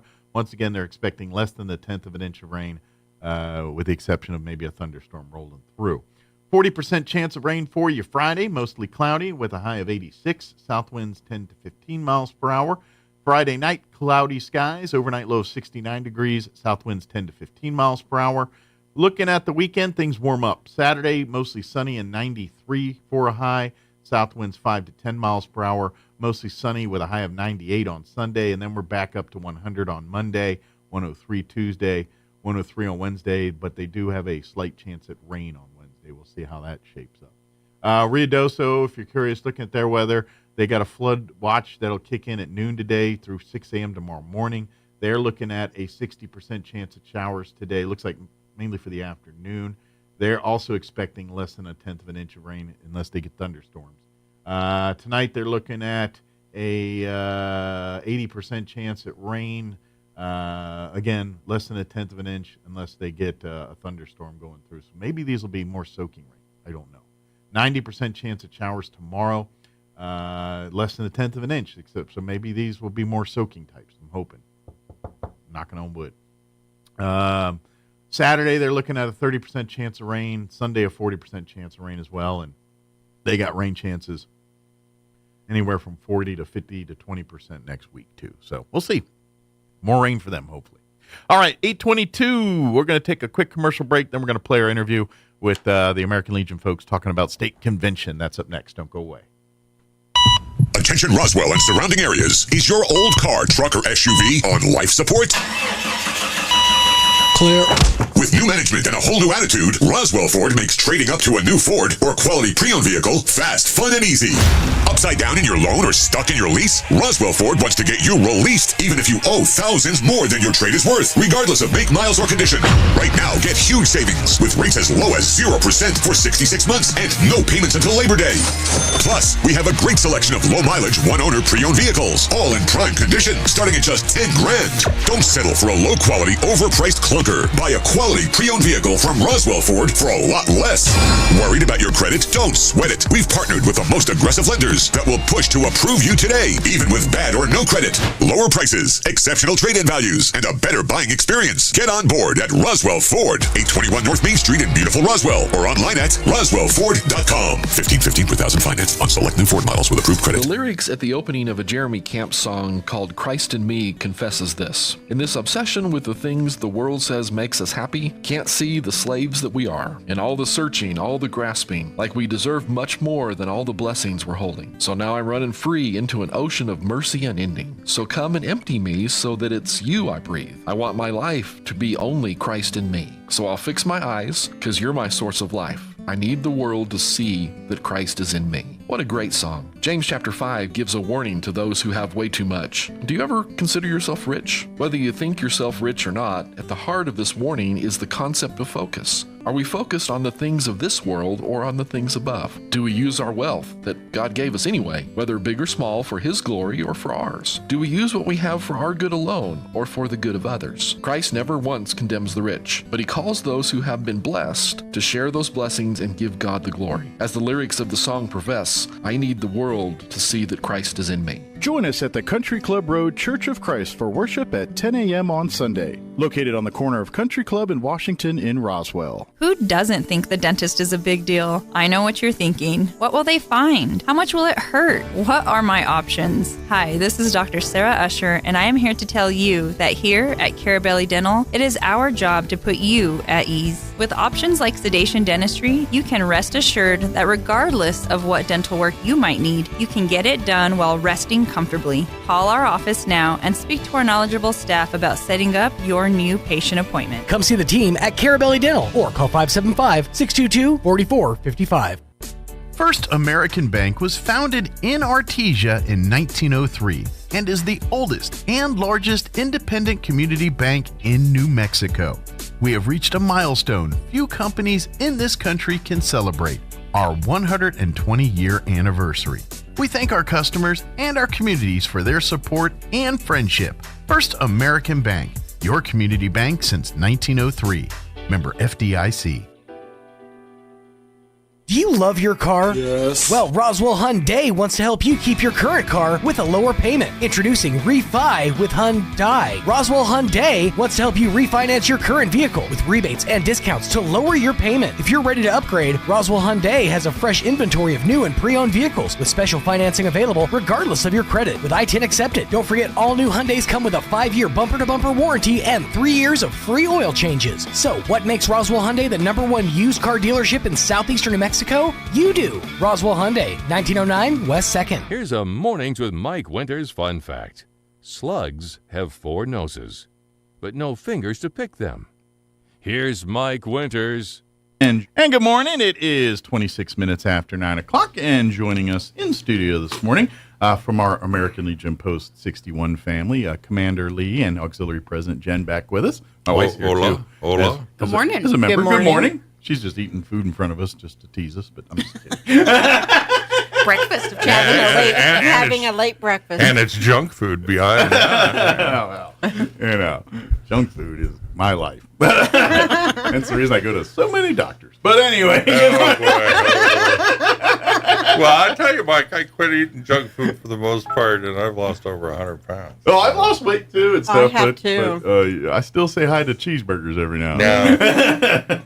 Ain't nothing wrong with a good cheeseburger. I don't like the flavor of hamburger anymore.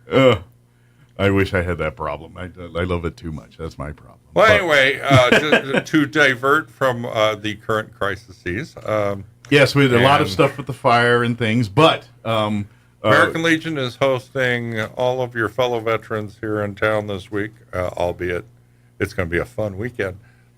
Starting Thursday, we were supposed to have a bowling tournament starting 10 o'clock on Thursday, but it doesn't look like we're going to have enough bowlers to do it. There are not enough folks in town quite yet. I think some plans have changed. Well, for some people some plans have changed, and we have to have, according to the bowling alley, which is something we just found out like yesterday, if we don't have 30 bowlers, they won't even open the place for us. Okay. And at last count, we had 14. So I put out a call to the state, and hopefully, folks will call me and say, yeah, I'll be there, and I want to. I'll bring a friend. We got a bowling room. So. But to the moment, nobody's called me, nobody's emailed me, nothing. So, and we got to give them an answer by noon. But Friday opening ceremonies, they start about 10:30. If you're a veteran and you belong to the American Legion, you may join for $15. If you don't belong, the whole weekend. It's for the whole weekend. We will have people from the Veterans Affairs there. We will have Department service officers. We will have veteran service officers, all kinds of folks in town help you with your benefits. They can talk intelligently about getting your taxes lowered. All kinds of things will be available to veterans at the Clarion Hotel this weekend. Absolutely, and last we heard, the Healing America's Heroes was going to come down and do a talk as well. Yeah, but with the fires, we'll see how that goes. Their plans might have. They may have to stay with all their horses and things. Understood. I'm not sure. Yeah, they might have a bigger priorities at the moment. Yeah. So we'll but see. About every veteran and their grandmother is going to be here for the weekend. And but we love to have veterans come be a part of it locally here. Love come and walk and share and meet some of our veterans. Like I said, we're going to have Legionnaires from the entire state of New Mexico coming. From American Legion Post 61's on the hot seat, being the host. Yeah, and I say Legionnaires, it's also auxiliary, our sons. Oh, yes. A few riders, I imagine, will be more coming into town, too. I didn't have very many people register as riders. I guess they're having their own shindig. But there will be some riders here. Good. At least 5 that I'm aware of. The strongest of the American Legion will be here. New Mexico's American Legion will be in town starting tomorrow.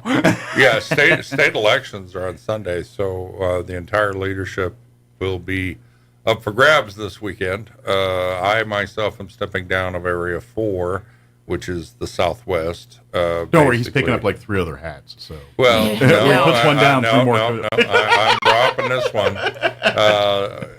My area is basically from Logan to Lovington to Eunice to Hobbs, Roswell, this whole area. And Carlsbad. There's a guy from Clovis who's going to take my job. His name is Dale Movius, and he's going to be the Area 4 rep. Well, it's always good to have more people involved and more, that's a good thing. It is. I'm sure you want less titles. At the moment, we think we know who the state commander is going to be, but of course, as always with any type of organization of this type, people can run from the floor. So absolutely, you gotta. That's why that's what I say. That's why you play the games. This is why you had the elections. Yep. So that's what's going to happen. But yeah, a lot of the business of a Legion will be taking place. But for those that don't necessarily participate or know about that kind of stuff, there's going to be a lot of things like you said, seminars and things for veterans. If you're interested in becoming a Legionnaire, there's going to be lots of opportunities. Our Post 61 family, and there'll be other posts. Most everyone will have an application and some knowledge. Absolutely. So just ask. If you'd like to support our various things, there's going to be opportunities to buy baskets and gift, packages, like raffle. You can actually win money and stuff. Win cash and prizes and stuff. Yeah. But on a serious note, any money donated to us, if you were to designate it for disaster relief, we would make sure it gets into local people here in town. Well, and if you don't if you make donations to American Legion right now and don't earmark it for anything, I can tell you exactly where it's going to go. It's going to be on our new facility on 2nd Street. That's right. You're seeing that's being under construction and renovated as we speak. Which we need money for. Absolutely. So. That's in case y'all haven't tried to renovate and purchase and manage real estate, it's not cheap. And our new home is going to be 605 East 2nd Street, and that has nothing to do with American Legion Post 28. They're remaining on Montana. Yeah, they're doing their thing, and there are 2 American Legion posts in Roswell, and we more posts means more better. So but we have different missions. Absolutely, they have a different niche that we have. Sure, and. Anyway, I'm not saying either one's better than the other. All good. It's just it depends what you're looking for in American Legion Post. Right. It's another opportunity for veterans to get involved and pick what that's what I tell you. If you go over there, I got your friends and things, and that's what you like, then awesome, be a part of it. If you come over here and you're like, I kind of like what you're doing better, come on in. We love to have you too. Either way. I'm good. The overarching goal is to help veterans and kids. And veterans and help you, the veteran, and other veterans and other people in our community. And I will tell you, we and I can speak for this. We as a 61 family, our focus is on community, youth, service. That is our staple. What we do. We're social creatures, but we're not so much into the bar nights and that kind of thing. Well, in fact, have a bar. The new facility won't even have a bar. We focus more on. Now, don't get us wrong. We can eat. We'll have a kitchen. We'll have dinners and all that. So not necessarily a bar, but so we will be able to host social functions and things. I do want to thank everybody that came out to the yard sale and made it a huge success. Yeah, that was the day I was leaving. How'd that go? It went really well. Excellent. We did a yard sale last year. I can't remember when it was. I remember the high wind and some of the money blew away. We were out at the fairgrounds. That's right. We were at the fairgrounds. But this year, I think we did at least double what we did last year, and add to the coffers to that you just bought a shutter or some paint. Yeah, pretty much. Yeah. Well, it helped pay for the mural. But the flag retirement went phenomenally well. We actually had the folks from Station 2 come out and support us. Excellent. That was fun. So we did not burn down the city as anticipated. Oh, no, not at all. No, It ran really well. We retired around, I think, 100, 120 flags, something like that. Yeah. Great. So even some of the firefighters retired some flags. That was fun. Yes, they did.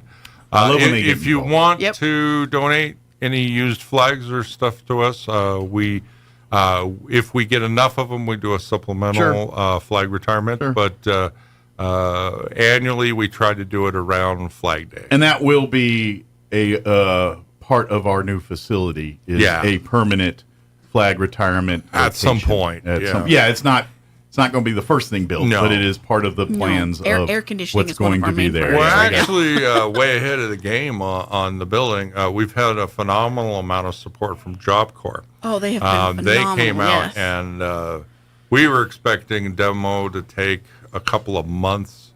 And it looks like it's only going to take They're learning a lot of things at Job Corps. Only going to take a couple of weeks. And we are honored to allow them to practice their skills on our stuff. We are hoping to have the little building done by the end of August. Awesome. But that's pie in the sky. That's going to be our and office. just a kind of for the public's knowledge on that one, the smaller building that's on their property, that will also be the future home of the Memory Lawn offices. So if you've got business at Memory Lawn Cemetery as far as needing burials or any of those kind of questions, all of that will be handled at that building on and East that's 2nd. on 603 East 2nd. That little building used to be I think it used to be a drive-through bank. It's all right across the street from the Farmers on East 2nd. So if you see the Farmers on East 2nd, look across the street, there's our stuff. Everybody's confusing us with the Army-Navy surplus store. Yeah, they're about 2 blocks. No, we're just right on the opposite block. Yeah, about a block away. It's nice. Yeah, but anyway, we'd like to make a deal for that half track. Nobody will call us back. We got a sweet spot we can park it at right over right, there. but nobody will call us back on it, so I don't know what they want for it. I think that thing's worth some money. It's got some actual money value to it. So. But it's really a niche where not everybody can pick that thing up and say, I got a half track in my house. And how are you gonna get it somewhere? We only got to push it a block, so we got to kind of which is still a monumental feat. That thing weighs about 8,000 tons. Yeah, we'd probably have to block off the streets and have a bunch of help. Maybe put a semi in there or something. We need the ranch boys with their tractors and all that stuff. That's what we need them out there. Calling the dairy farmers. There you go. Throw that challenge out there. I guarantee we have about 20 people with tractors and everything else ready to show up. That'd be cool. I mean, I think that would be a monumental display for our post. Somebody knows the people. And if we could get it, that would be good. We'd probably repaint it and, put it back to its pristine glory, restore it to its glory. And make it look like it was ready to roll out and serve in World War II again. There you go. I mean, that's pie in the sky. Well, maybe not. It'll look like it can. It won't actually. It won't have a motor. Yeah. I had a buddy of mine, member of our post. He's Army, and he says, I think the guy wants like $40,000 for it. I was like, we can't afford that. No. So. We had $40,000. We certainly wouldn't be buying a half track with it. We'd probably buy a mobility vehicle. But anyway, things are looking good. We're trying to get everything on track. Tonight, we're assembling all of the name tags and the lanyards and stuff. And hats off to Dragon Soldier Enterprises. They helped us out quite a bit. We've had some local businesses and organizations have really stepped up and support us, and we thank you so much. We thought we were only going to have about 100 people come to this convention, and it was pretty clear about 7 days ago that that's not the case. So I called up Allison. We're almost double that, and so I called them up, and they said, well, I don't know, we may not be able to get it in time. And I said, well, I'll pay the expedite fee, and it's supposed to come in today. So, and then tonight we got to put them all together and get everybody ready, but it has been... Yeah, Dragon Soldier's actually over there on, I think it's McGaffey, right next to the State Farm. They share the same building. Yeah. So they got Mac some good Dyer stuff in there. and Allison Dyer, they're both VFW. They're VFW. They're doing great stuff. They've been helping us out quite a bit. They discounted a bunch to start with, but I think they're selling us this round at cost. At cost, yeah. That's so nice. Still, it's a lot. And by of the money. way, he's a man with a small business that really every dime he's watching. So when he does this for us, it's a bigger deal. It is a big than deal. someone like Walmart. Well, or Target the doing it. barbecue is being catered by La Sierra, and they cut their price in half for us. Oh, that's so nice of them. That was really nice. Now, if we could work on Josh Ragdale a little bit, you know. Oh, at the Liberty? Yeah. But yes, I don't think that'll go happen. But that's like real. That's the big chunk of our. But it's a very expense. nice facility. Absolutely. But I would invite people to check out our website, which is roswelllegion.org. Yeah. If you want to support and donate, whether it's for this convention, whether it's for Memory Lawn, whether it's just for our new facility, or like you said, I've got money. Can you make sure this gets to disaster relief here? Yeah, any of that. So we will make sure it gets into the hands of the people that. So we will get in touch with the Hope Center or whomever that. For sure. On a side note, on Memory Lawn, we put up a brand new American flag on Flag Day. Yes, we did. And a new POW-MIA flag. And folks, this ain't cheap, but we got it done. We're also, I want to thank the community. A lot of people have been showing up, just plain showing up out there at Memory Lawn, helping us keep the place upkept and stuff like that. I can't tell you how much we appreciate that. We do, and I think it's a good reminder that at the end of the day, that cemetery is the community cemetery. It is. I mean, yes, we're technically the owners and all that, but well, I don't know that I would call ourselves the owners. We manage it. Yeah, I mean, we're the people. It's a non-profit. Yeah, and we don't make money off it. Hell, we lose money on it. Yeah, but, we're not doing this as a business. We're doing it's a labor of love. It's a labor. We're of not love. good entrepreneurs. I'm just saying, we're charitable, but not good at entrepreneurial. When we took over management of the cemetery, we were told that there was about 2 burials a month out there. We blew that away. I'm about to say it seems a lot busier than that now. The second month, and we had a lady give us $10,000 out of Albuquerque, and most of that's been spent because just basic upkeep of the cemetery. Wow. We've spent almost $10,000 in 6 months, and really it's even more than upkeep. It's renovation. We're still in those phases, and many. I mean, we still got irrigation work and lot. I mean, you've seen it out there. There's still lots of work. We got quotes for irrigation and exceed $100,000. We're in the not cheap portion of the renovations, and we just don't have that kind of money. We want to sell bricks to line the cemetery with, so if you got a military veteran in your family, we want to sell bricks for a few $100s and start lining them out there, and that money will turn around and try to build the irrigation project with. Yeah, all the water rights are staying with us. We just have to get the money to get the water. I cannot emphasize this enough. The water rights stayed with us. We are not selling any water rights. Well, zero. You know the saying around here: whiskey's for drinking, water's for fighting, and that's I do need to lease a little bit. So there's a pecan farmer or whatever is looking for a little water, but I mean I'm talking $600 a year. Yeah. That's nothing. But we've been working with Jim Burris. We're trying to get a Gold Star monument going and stuff like that. But again, money. We want to move one of the statues because it's kind of in the wrong place, and we want to put the Gold Star Monument out there. But then again, money. Yeah, these are all goals and aspirations. But and we are aware. We took a big bite of a lot of things, and we got fire irons and three or four different fires right now, and all of them are expensive. And we need members. Boots on the ground is what we need. I just signed up 2 members in the last couple of days, and hopefully that'll help because they're local members, and hopefully. And even if you go to roswelllegion.org and you look at the membership criteria and you don't quite fit them, we still need your help. We need volunteers. Just because you can't be a member doesn't mean we don't appreciate and value your assistance. If you have a passion for service in our community.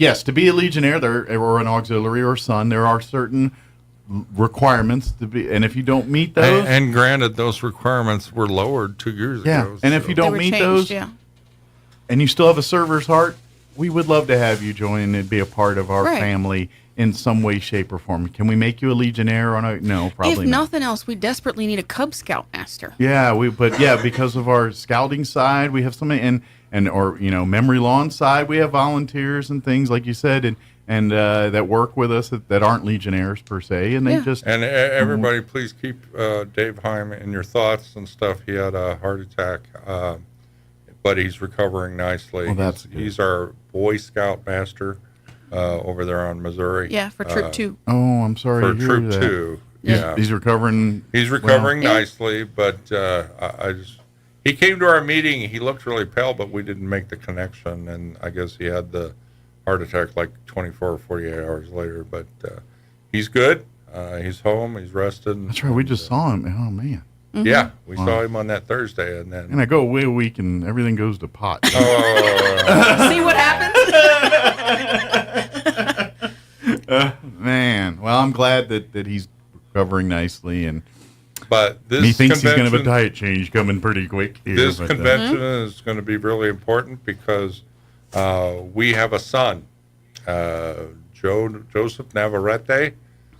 He's the first son of the Sons of the American Legion that is going to be ordained as national commander. And he's New Mexican. Of the Sons of the American Legion. he'll Is be the the first first New Mexican to ever hold that title ever.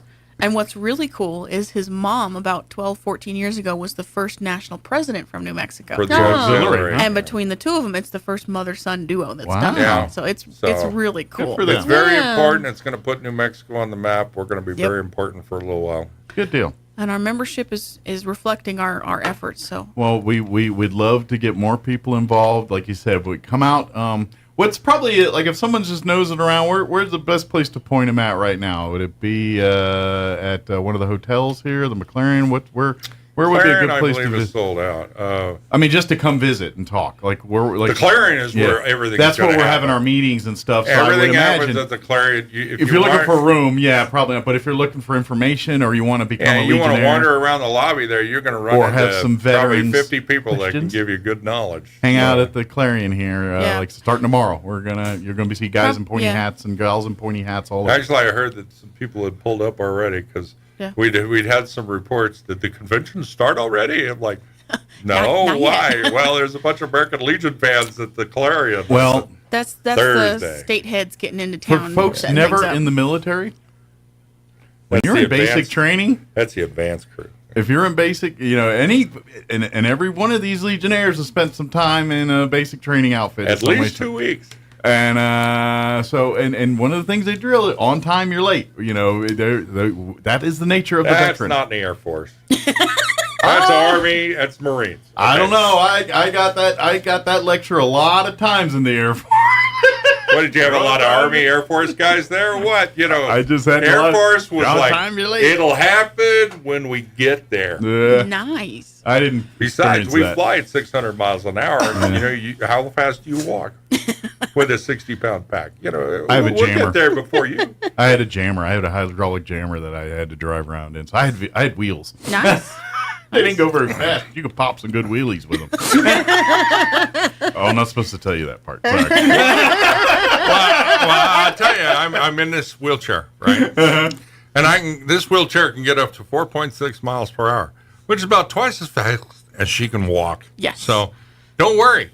I'll get there before you. It's not a problem. Yes. Right. Yeah. Keeping up with him in his wheelchair is a That's challenge. right. As long as he's got juice, he's on the move. I will tell you, the sidewalks here in Roswell, and this is a complaint, are terrible. For And ADA stuff. there is some upheavals on some of the sidewalks that just make it almost impossible. I actually, on the way over here today, I had to back out of one of the sidewalks and go back on the street because the angle was so steep, the wheelchair stopped. Oh, wow. It just didn't have the oomph Needs to go. more engineering on that one, it looks like. Yeah, well, it's either that or I had to have a good run, but then again, I probably caught some You air. got Evel Knievel in it. Yeah. Well, I've already broken 4 bones in my body, and I have no desire to break any more. You're done doing that? I'm done. I'm good. So I think I got 1 or 2 left of me. Yeah. I was kidding. But, yeah, I know they did a lot of work downtown, but there's a lot of work outside of that area. 3rd Street was where I was having a problem. Yeah. A lot of times I'll just keep going down 2nd. There's 2 spots on 2nd I have to go in the street, but 3rd, there's a bunch of them. Yeah. And I should have went down to Richardson and cut over. And, of course, once you get into neighborhoods and things, you're lucky to even have a sidewalk, depending on the neighborhood. Oh, yeah. You go up Washington Street, you're... Yeah. Yeah, they got dogs on Washington Street, too, so you start going past one of the fences, and, they're right on you. It's like, hi. Do you have a satchel of Scooby snacks? No. Run if you need to? No, I think it would make it worse. It'd be like an attraction. I didn't know if that was quick, they're coming, deploy countermeasures. Countermeasures.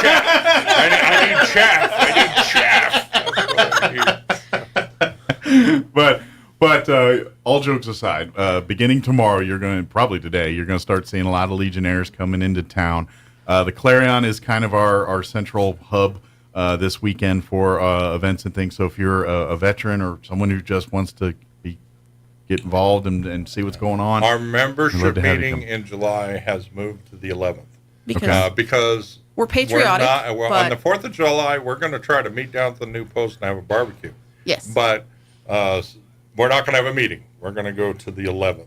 So we're celebrating our country. Yes, good Lord. Independence Day will be celebrated this year, and on the 11th we will resume our meetings, and it will be at the chamber until the new facility. Yeah, till we have things like air conditioning and things that won't kill us if we sit there for an hour. We're investing a lot of money in air conditioning. I will tell you, we're investing a lot of money in air conditioning. Yeah. It's too hot in this We're town. We're a bunch of hot-headed, hot-aired windbags, and we need a lot of AC to cool that down. Just saying, we're all veterans, and we all have opinions. Y'all are veterans. Then again, we got Mike Winters as a member. So, I have never met a veteran 3 hours a day. Yes. Of course, when he gets home, I hear he doesn't talk at all. I'm tired of talking. No, he's quiet. I'm tired of talking. I mean, believe it or not, I'm kind of introverted. I know people don't believe me, but I really am. Yeah, on the radio. We'll go for hours, just Silent. doing And I'm our happy. thing, and I'm like, yeah. you're awfully quiet. Yeah, I just, I when I'm on, I'm on, and when I'm off, I'm off. Yeah. 2 speeds. The manic side of Mike. Yeah, yep. It is. People think it's complex. I'm like, no, it's pretty simple. I'm just doing my thing, and then when I'm not, I'm done. Well, you got a Y chromosome, so things have to be simple. Yep, absolutely. But this weekend, like I said, it's all hands on deck. Like I said, we'd love to have people come talk to these. We got neighbors in town. I know we got with evacuees, and we got so much going on. But we'd love to, let's hey. You folks in Ruidoso and stuff, some veterans, come and visit us. Come say hi. Maybe we can take your mind off everything else for a little bit. Yeah. And come into town, see what we can do to make your day a little bit better and help out there. And, yeah, Friday and Saturday is going to be the big days. That's when most people are going to be there. Yeah, and that's where most of our meetings and by Sunday everyone's rolling back to wherever they come from. And some of them are as far away as like Grants and Santa Fe. Oh yeah, those Four Corner guys. Oh yeah, way people up there. They're trekking down just to get in town, and I'm sure a lot of them are seeing the updates from Ruidoso and wondering how that's impacting us here and everything else. Yeah. So. And if you'd like to join the Legion, RoswellLegion.org is a good one to go to, or you can call us at 575-628. 268 0220. 575-268. Yeah, don't get me lying about phone numbers over here. Yeah, sorry. 0220. But and of course, RoswellLegion.org, it's a great resource. You can see everything that our Post 61 family supports, the memory lawn stuff, our scholarships, which by the way, we're still trying to give away money to college kids. I have got $12,000 I've been trying to give away for a long time. $2,500 scholarships. $2,500 a piece. Nobody wants it. Yep. And this money's earmarked for that and nothing else. We can't use it on the building. We can't use it for memory lawn. We can't use it. No. It's strictly to allow students. And I just got $5,000 deposited into that account, and I still can't give it away. So apply. So the application and all the requirements are on our website, RoswellLegion.org. And if you've had one of these before, every 2 years you can reapply and get another $2,500. Yeah, and here's here's the basics. If you are a veteran yourself or a sibling of a vet, your mother, Somehow father, attached to. brother, sister, wife, son, close relation to a veteran, Right. and you are pursuing a career in either first responder or STEM related. Right. Which, by the way, STEM covers everything from doctors and nurses to air conditioning and heating and welding and teaching to it's a pretty broad category. Science, engineering, so math. odds are many, unless you've got some like art history obscure degree plan you're going for. Women's studies, that wouldn't get so we much. don't pay for no art history. But which was my no sister's gender studies, no. like I was encouraging my DEI, sister. none of that stuff. I was like, oh, my sister should do it. But then I saw her degree, and it's a fine degree, but it has nothing to do with STEM or Right. anything. Mm-hmm. So parents, if your child fits those requirements, tell your child and get on to your child about getting that done. This is free money. Free money, y'all. 500 words. I can do that in 10 minutes. Yeah, I do it in 10 minutes, actually. For free I do it all the money. time in 10 minutes. I don't know. I write slower than I can talk. Oh, yeah, I talk about 1,000. And even if they're not sure that they're going to actually get it, nobody else is applying. Exactly. So odds are good. Odds are Odds are good. good. Odds are Competition good. is not stiff on this one. Shoot, free And- money. Do it. And we're just begging to give away money because we want to give. And by the way, we say kids, veterans. I know GI Bill covers, but if you already tapped into your GI Bill or you're trying to hold it for something else, maybe This look does out. not apply. These problems do not apply to just freshmen. I mean, you can be, continuing pursuing- education. Continue education. New student. Now, we give priority to bachelor's degrees and stuff like that, but if I'm not giving away any If money, no one's applying, you're the priority. One comes in. I have money to give away. And be honest, if two come in, we still got money. Yeah, Now- and to apply, it takes maybe half an hour to an hour. That's Maybe. pretty good pay. $2,500 an hour. I'd take Just it. do it. Go for it. So please, for all you students or potential students, please, RoswellLegion.org, research that, and please get your applications It may in. say the word or the number 2022 on it, but forget it. The numbers never expire. Yeah, absolutely. I'll redo it when I get time because right now I'm a little busy. Right now, let's get through this convention stuff, and then next week we can talk. Yeah. But just be on the lookout. There will be a lot of veterans with their pointy hats out and about town this weekend. Do what Roswell does. Get out there. That's and a pointy hat. It's pointed compared to most hats. Yeah. I tell you what it looks like, but I'm not allowed. I'm not allowed either. As far as I'm concerned, that's the official name for that hat. I don't know. I believe the official name is the Garrison. Yeah, and I never remember that. No. But I remember the other name. Oh boy. If you're on the street, you can stop and ask what it is. But we ain't gonna tell you. You're lucky if you get a response. Google it, but be warned, you might be offended. It is.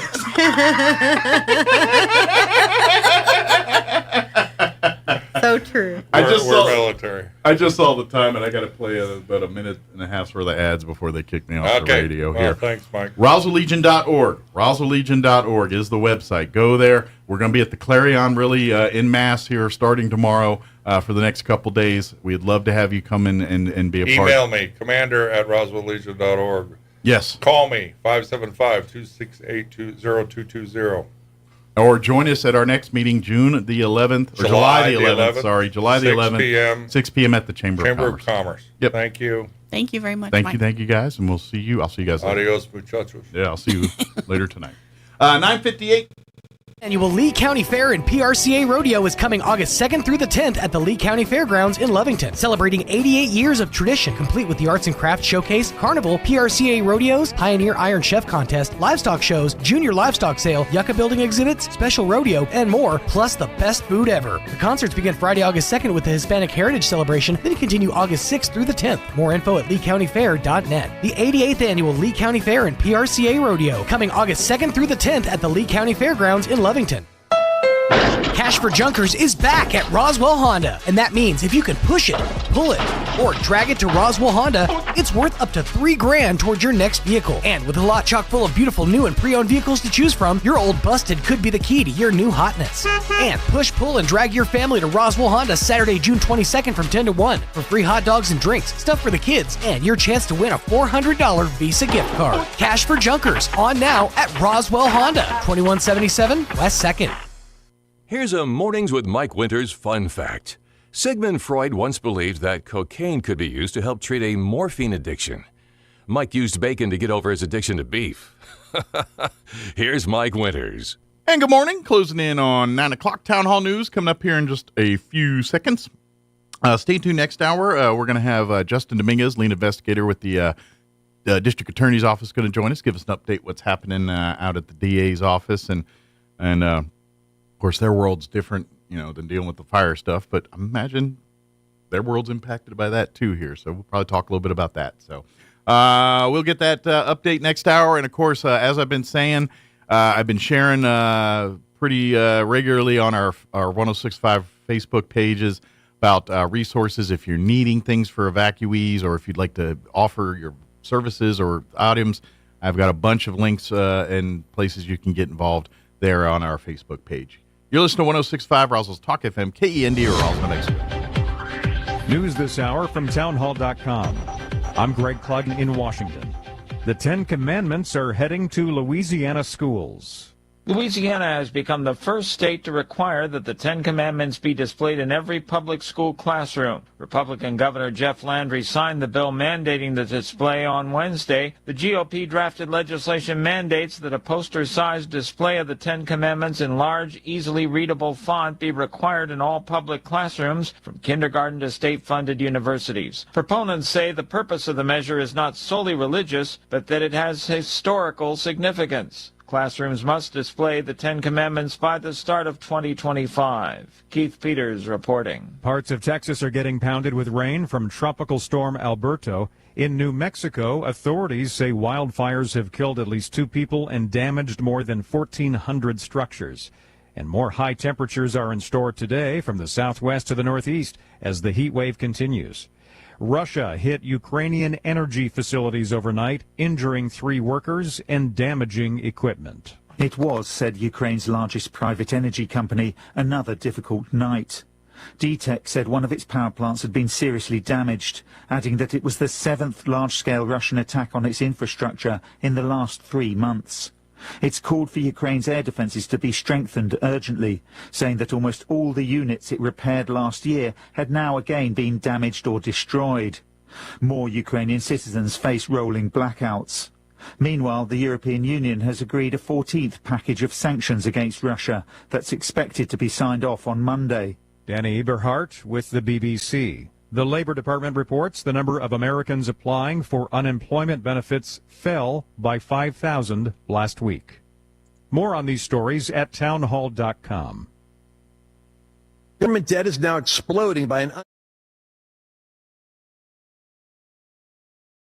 Everybody wants cheap airfare, but where do you find it? You call low-cost airlines. Their prices are direct from the airlines, and they're so low you can't find these fares published anywhere. They specialize in cheap flights, discount hotel rooms, cheap car rental rates, and great package deals anywhere around the world. Wherever you want to go, they can help you get there cheaply and with a best price guarantee. If you want the lowest prices on your airline tickets or other travel services, call now. That's right, call. That's the only way to get these rates. Experts are standing by 24/7 to get you the cheapest airfare and hotel rates available. So don't wait. Call right now for the lowest travel prices anywhere and for great last-minute travel deals too.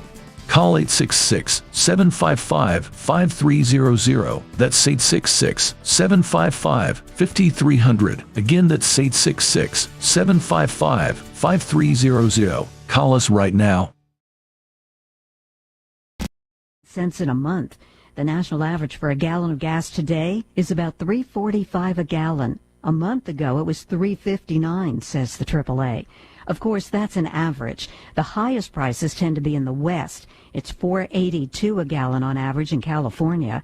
The lowest prices are in the Midwest and the South. It's $2.94 in Arkansas. I'm Rita Foley. Canadian airline WestJet is starting to cancel some flights as it braces for a possible strike this week by aircraft maintenance technicians. The airline said more than 6,000 passengers could be affected. The low-fare airline announced the cancellation of flights to avoid leaving passengers and aircraft stranded in remote locations if there is a walkout. WestJet is Canada's second largest airline. News and analysis at townhall.com. Major League Baseball is paying tribute to the Negro Leagues and the late Willie Mays with a game at Birmingham's Rickwood Field. Correspondent Mike Hempen on tonight's game at the historic park. Rickwood Field is a time capsule of opportunity and oppression. It has been a site for social gatherings like women's suffrage rallies and other political events, and host to the best baseball talents of the 20th century. And on Thursday, will host a game between the Cardinals and Giants. Gerald Watkins, the chair of Friends of Rickwood Field, contacted Major League Baseball about playing a game there. Willie Mays, among others, was standing in the outfield dreaming about being in the big leagues. Sports historian Rob Ruck says for black people, Rickwood Field and the Negro Leagues were an introduction to black athletic talent. I'm Mike Hempen. And more on these stories at townhall.com.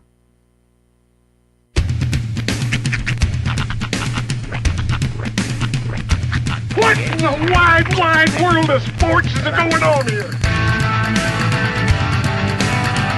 I promise you, whatever scum did this, not one man on this force will rest for 1 minute until he's behind bars. Now let's grab a bite to eat. Yeah, come on. I feel the hot wind on my shoulder and the touch of a world that is older. I hit the switch and check the number. I leave it on and then I slumber. I hear the rhythm ringing through it. Flamenco guitar and cumbia music. I hear the talking of the DJ. The travel said, what does he say? I'm on a Mexican radio. I'm on a Mexican radio. Broadcasting live from high atop the J.P. White Building in downtown Roswell, New Mexico. It's Mornings with Mike Winters on 106.5 Roswell's Talk FM. Is that what I sound like when I talk? Now, here's your host, Mike Winters. And good morning. It is 6 minutes after 9 o'clock. Welcome to hour number 3 of Mornings with Mike Winters, right here on 106.5 Roswell's Talk FM. Happy Thursday, everybody. Yes, sir. Hope your Thursday's going well. It's been obviously a pretty crazy week with the fires going on and lots of activity, and definitely an unusual week. Most of the time we're all, and let's face it, I think most of us be talking about, UFO Festival, all that's coming up, and it still is, but the fires have kind of been in the forefront of people's minds for the most part this week here. But it will be happening. We will have the UFO Festival here right after the 4th of July. I'd say all the more reason to celebrate. We're on the other side of things. We're making sure folks have what they need. So once things kind of settle down, we can celebrate a little bit. Kick our shoes off and just be known. Just because we're getting some rain right now, I'm still hearing reports 0% containment. This thing's not by any stretch of imagination over. Right. There's still a lot of fire to be fought, and hopefully no more evacuations. But we're still in that world, so just because it got a little rain, it helped in some parts and complicated things in other parts. It did. So as Greg pointed out yesterday, people were saying, the fire is blowing back in on itself, which is great, but there are structures within the ring of the fire containment zone that weren't affected. So when the fire blows back in on itself, those structures are back in danger. Sure. And that's the risk. Yeah, and the fact that, with the burn scars and fire crews navigating to try to get to and fro to these places becomes much more treacherous and difficult. So priorities are shifting to try to tamp out those areas that are a little harder to get to, while they can get to it still. I find fro is the hardest to get to. 2 is fine. It's usually fro is the problem. In the pantheon of abbreviated words, fro seems like the biggest waste of time. Are you saving that much time not saying from? I guess. Fro, from. It sounds more to fluid, and though. From. Like, when you say we're going to and from, that doesn't sound fluid. But when you say to and fro, it has a much more playful. It does add a bit of flow.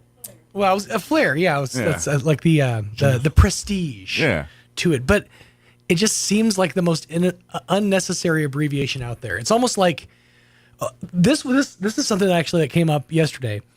The song "Yamo Be There." If you really break that down, that's 5 words. Uh-huh. Yeah, I'm gonna be there. Yeah. All summed up in 3. Mm-hmm. That, I think, is the most useful abbreviation. And depending ever on how you say it, 3 words could be 1 word. Mm-hmm. Like, easily. Yambi. Yambi. Yambiter. Yambiter. That's all 1 word. Mm-hmm. 4 syllables. It's right up there. It's right up there with "Witcha did ya?" Yeah, witcha did ya? You didn't bring that witch, did you? Yeah. So it's definitely in the pantheon of redneck words. But, But they were talking about a man had a fine career doing just these very things. On a show I was listening to yesterday. It's like, if you really break that down, yeah, I'm gonna be there, up and over. Yeah, I'm gonna be there. He's like, there's a lot of lip movement he's saving himself. That's true. I got to imagine the first couple of renditions of that song were, yeah, I'm gonna be. He's like, hold on, that sounds way too Rick Astley. Hold on, let's dial this back. Never gonna give. Yeah, I'm gonna be. Okay, Yamo be. Yes, we did it. That's lunch. Get a sandwich. Got a hankering for a poke bowl. Yeah. But and then people just talk the way they talk. Mm-hmm. You know what I mean? And like you pointed one. I don't care to share it on the radio, but you point out, how I said something, and I'm like, yeah, I guess you're right, but I didn't think. That's just how I say it. And then when I said it. But that's the thing is now when somebody puts it in your head, yeah, that's you always go back to it. Like, oh, you suck. Yeah, and I try not to do that because I know that I have my own, very much so. But when you said it, and then I thought, I was like, that's just how I said it. Mm-hmm. I never thought that it's pronounced a different way. which is, I understand, but is also the bane of my existence. Like the one, and I think I've talked about it on the radio, the one that eats me up every time it comes. This commercial comes on TV. There is a lady that's a audiologist or whatever you call. Oh yeah, I know what you're talking about. The term, and she's an ear doctor, and she helps people with hearing and all that stuff. And she's doing a commercial for tinnitus. Mm-hmm. The word tinnitus. Tinnitus. We all say tinnitus. Tinnitus, right? The ringing in your ears, tinnitus. She says tinnitus, and she says it multiple times in the commercial about tinnitus. And I'm like, why are you calling it? Are you trying to bougily say we're all saying it wrong? Or you just don't hear tinnitus? You hear tinnitus when everyone says tinnitus?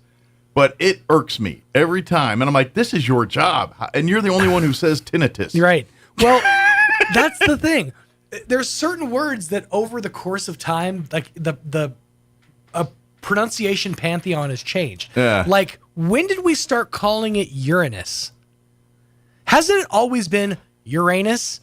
But every scientist I hear talking about that planet, they call it Uranus. I think we just grew up in a generation we called it Uranus, and at some point some doctors said technically the scientist types are like it's Uranus. But that's what I'm saying. But we just bastardized it to Uranus. Have we bastardized tinnitus to tinnitus? Maybe we have. Us hearing it. And that's a possibility. But she is the only one, including other ear, nose, and throat doctors that do commercials that say tinnitus all the time. But why again, are you the one? Is this the hill you're dying on?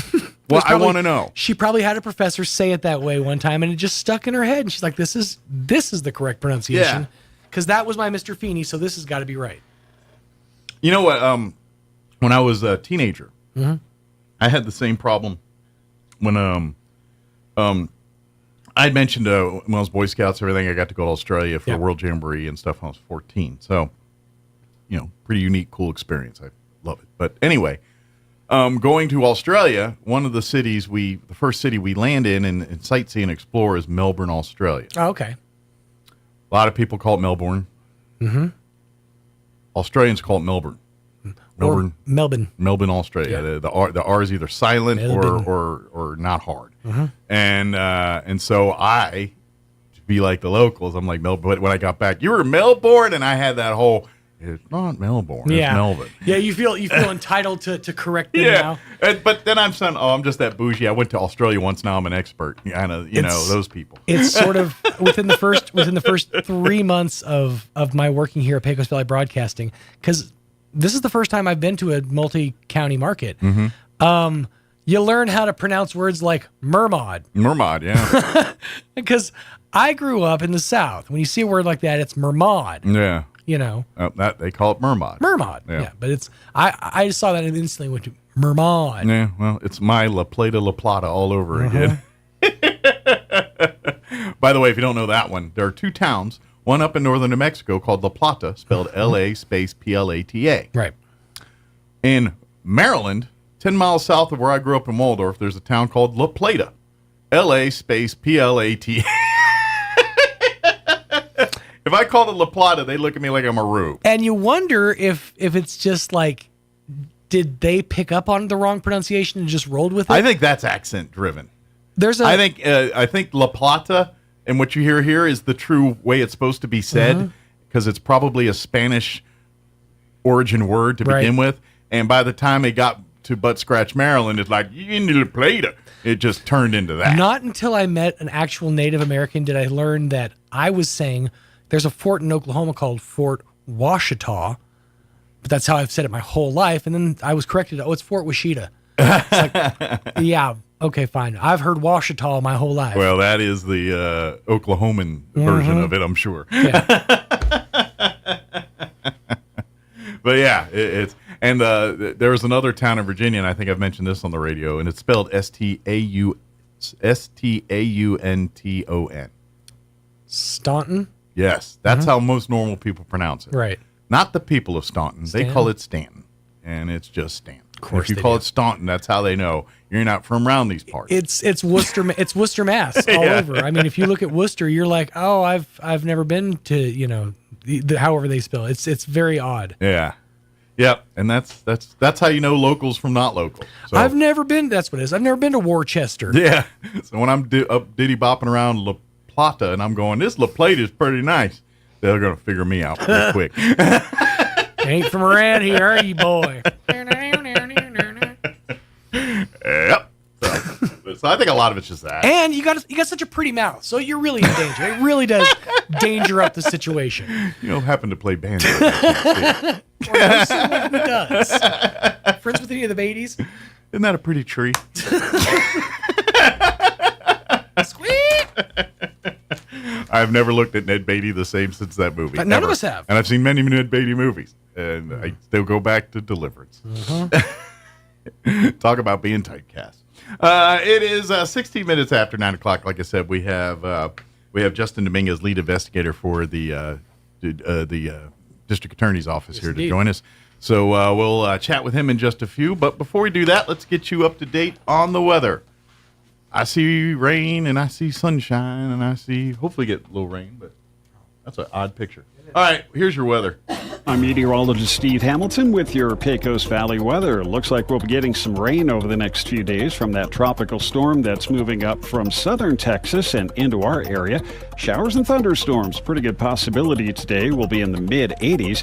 Rain looks likely for the overnight hours too, with our low in the upper 60s, and then cloudy in mid-80s for the afternoon high on Friday. Still some scattered showers. Sunny and hot for the weekend. That's your latest forecast. I'm meteorologist Steve Hamilton. Thank you, Steve. Currently 73 degrees here in Roswell. Humidity is at 66%. Winds are currently out of the southeast at 15 miles per hour. They're looking at rain chances for today. About what they're saying is 70% chance at rainstorms and showers possible. Looks like afternoon hours is our sweet spot. Mostly cloudy and a high of 81 today with southeast winds 10 to 15 miles per hour. They say expect less than 1/10 of an inch of rain unless we do get one of those thunderstorms this afternoon. Tonight, looking at a 70% chance at some scattered showers and thunderstorms going on even the early evening in through midnight. Cloudy, expect an overnight low of 69 degrees with southeast winds 5 to 15 miles per hour. Once again, new rainfall amounts expected to be less than 1/10 of an inch of rain unless we do get a thunderstorm rolling through. 40% chance at showers and thunderstorms for you Friday, mostly cloudy and a high of 86. Winds out of the south, 10 to 15 miles per hour. Friday night, mostly cloudy, overnight low of 69 degrees, south winds 5 to 15. Saturday, mostly sunny, high of 94, south winds 5 to 10. Sunday, mostly sunny and 98 for a high, and then back up to 100 when you head back to it on Monday, 103 on Tuesday, 20% chance of rain, and 103 on Wednesday as of right now. So we'll see. Just kind of giving you a glance at what's going on in Ruidoso area. They're kind of getting rain chances pretty much throughout the week here in the weekend. We're talking today a 60% chance at rain. They're expecting less than 1/10 of an inch of rain unless they do get thunderstorms today. Winds will be out of the southeast 10 to 15 miles per hour. So not as bad, but could be better. Tonight they're looking at an 80% chance of rain. Again, expecting less than 1/10 of an inch of rain unless they get a thunderstorm. Winds tonight 5 to 15 miles per hour out of the southeast. For Friday, they're looking at a 90% chance at rain showers. Again, expecting less than 1/10 of an inch, except for a thunderstorm rolling in. So hopefully what rains they do get are more of the soaking variety. East winds 5 to 15 on Friday. They're looking at 30% chance of rain Friday night with southeast winds 5 to 10. A 30% chance on Saturday with west winds at around 5 miles per hour. That's good news. 20% on Saturday night. Sunday, a 40% with, they don't give me winds on that one yet. And then 20%, 40%, they continue into rain chances next week. So good stuff there, hopefully. All right, 20 minutes after 9, we're going to take a quick commercial break, and then Justin with the District Attorney's Office will join us here on the other side. Don't go away. You're listening to Mornings with Mike Winters. Attention Roswell and surrounding areas. Is your old car, truck, or SUV on life support? Clear. With new management and a whole new attitude, Roswell Ford makes trading up to a new Ford or quality pre-owned vehicle fast, fun, and easy. Upside down in your loan or stuck in your lease? Roswell Ford wants to get you released even if you owe thousands more than your trade is worth, regardless of make, miles, or condition. Right now, get huge savings with rates as low as 0% for 66 months and no payments until Labor Day.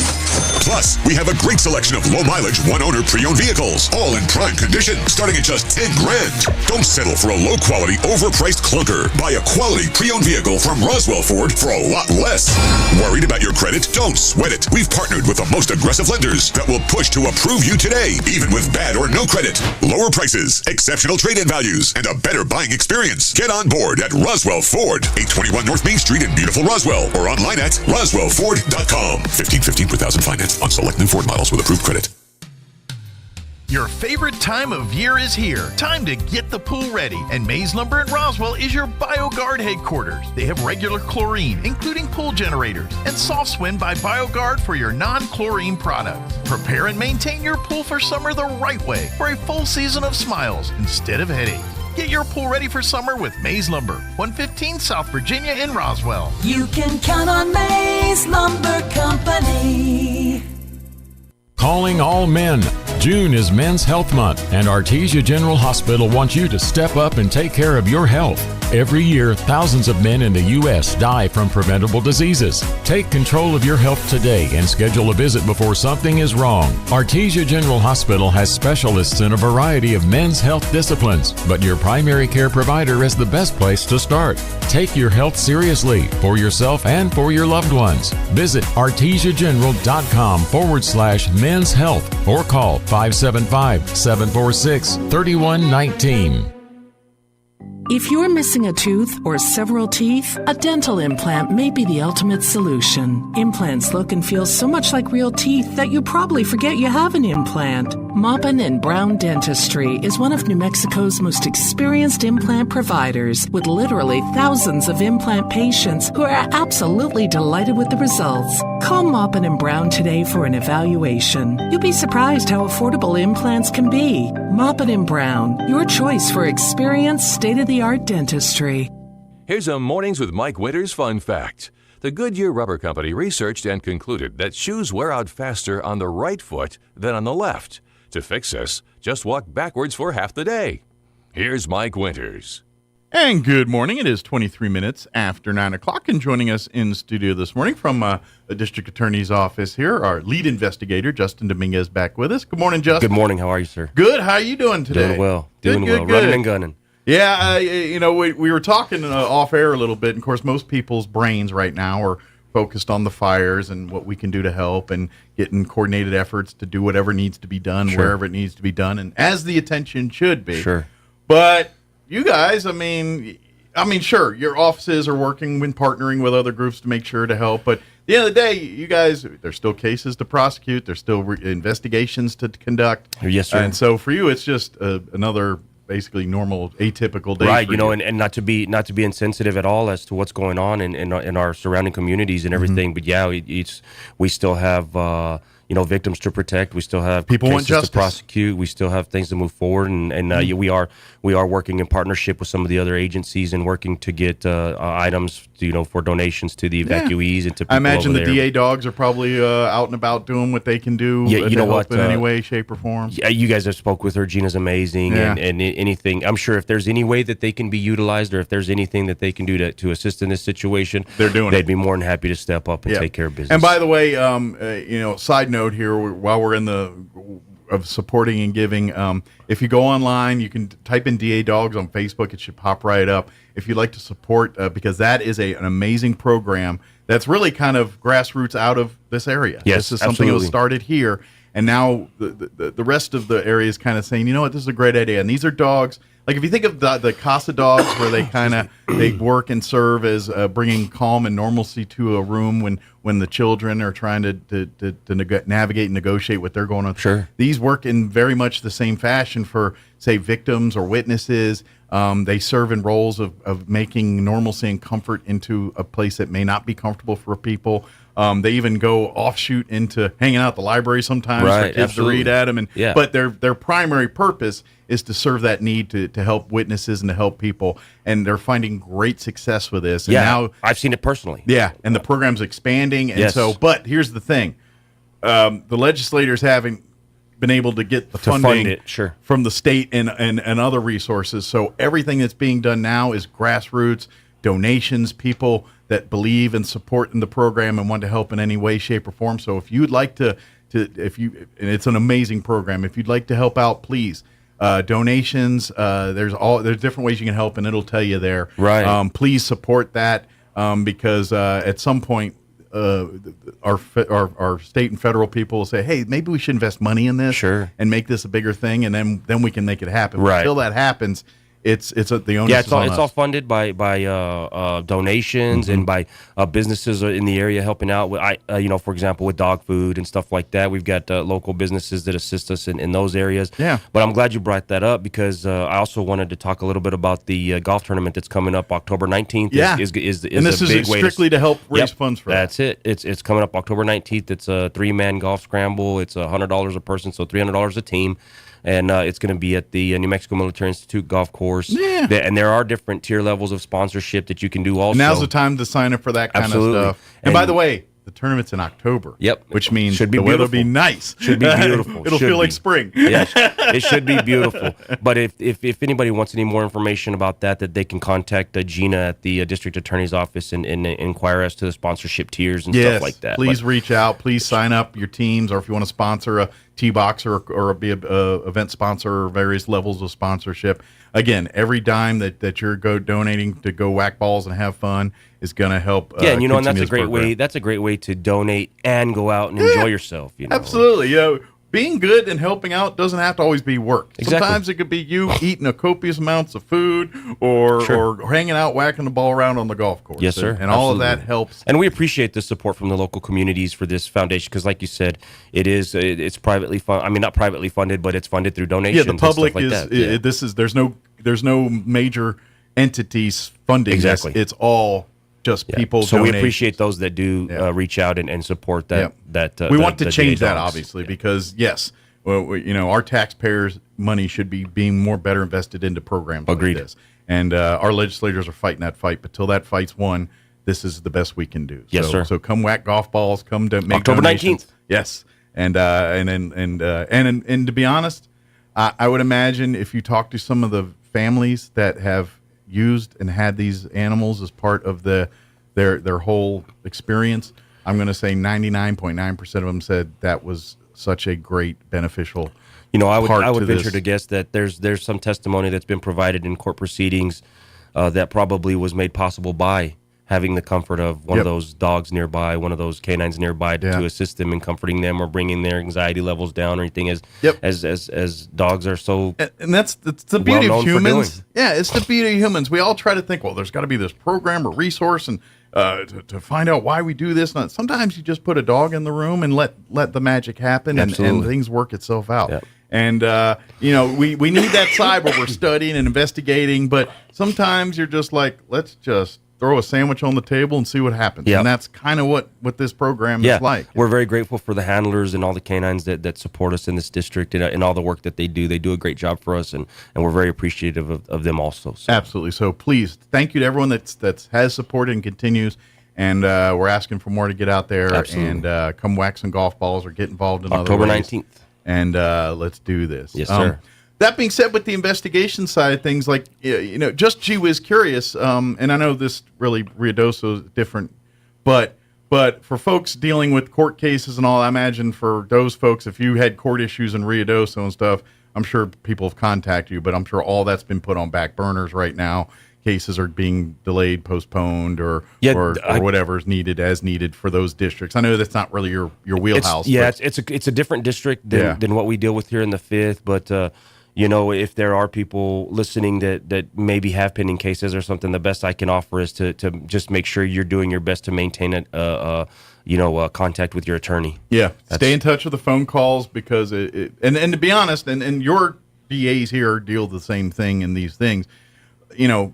They get it. Life happens and things happen in life, and you got to do things. But if you're constantly staying in contact, showing that you're trying to be involved and not trying to skirt or shirk the issue, they're going to work with you on right. Because unfortunately, in these tragic situations, people are going to try to take advantage of the situation, and that's very unfortunate. But the best I can offer, we don't give legal advice and stuff like that. The best I can offer is it would be in their best interest to maintain contact with their attorney as best as possible. Because they're human beings like you're human beings, and they'll, and if they could see that you're just here trying to get resolution to this situation, they're going to work with you to make sure that's what. Because at the end of the day, that's what your office is doing, and their office in Ruidoso, they're trying to get resolution to these cases. Yep. Find justice, find a settlement that all parties can agree on. In some cases, the offended party is. We're more concerned here, but you know what I mean. Yes, here. sir. And that's and anytime you're showing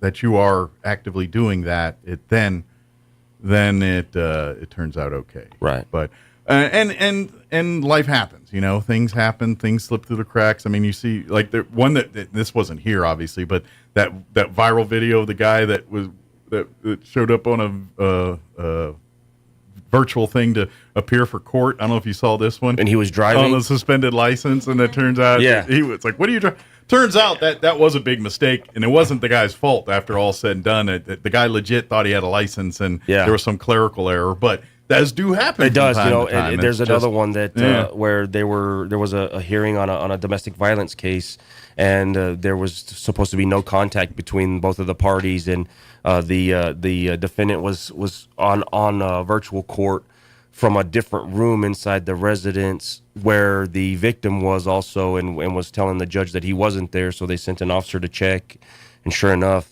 he was still in the same residence and stuff. Yeah, it's crazy, man. You can't make it up. You can't make this stuff up. And so if you're not pulling those kind of things, then they work with you pretty well. Right. That's what I'm saying. If you're legit trying to make things right, they're going to help you navigate that and give you slack as needed on some of those things. But my point is, work with the people.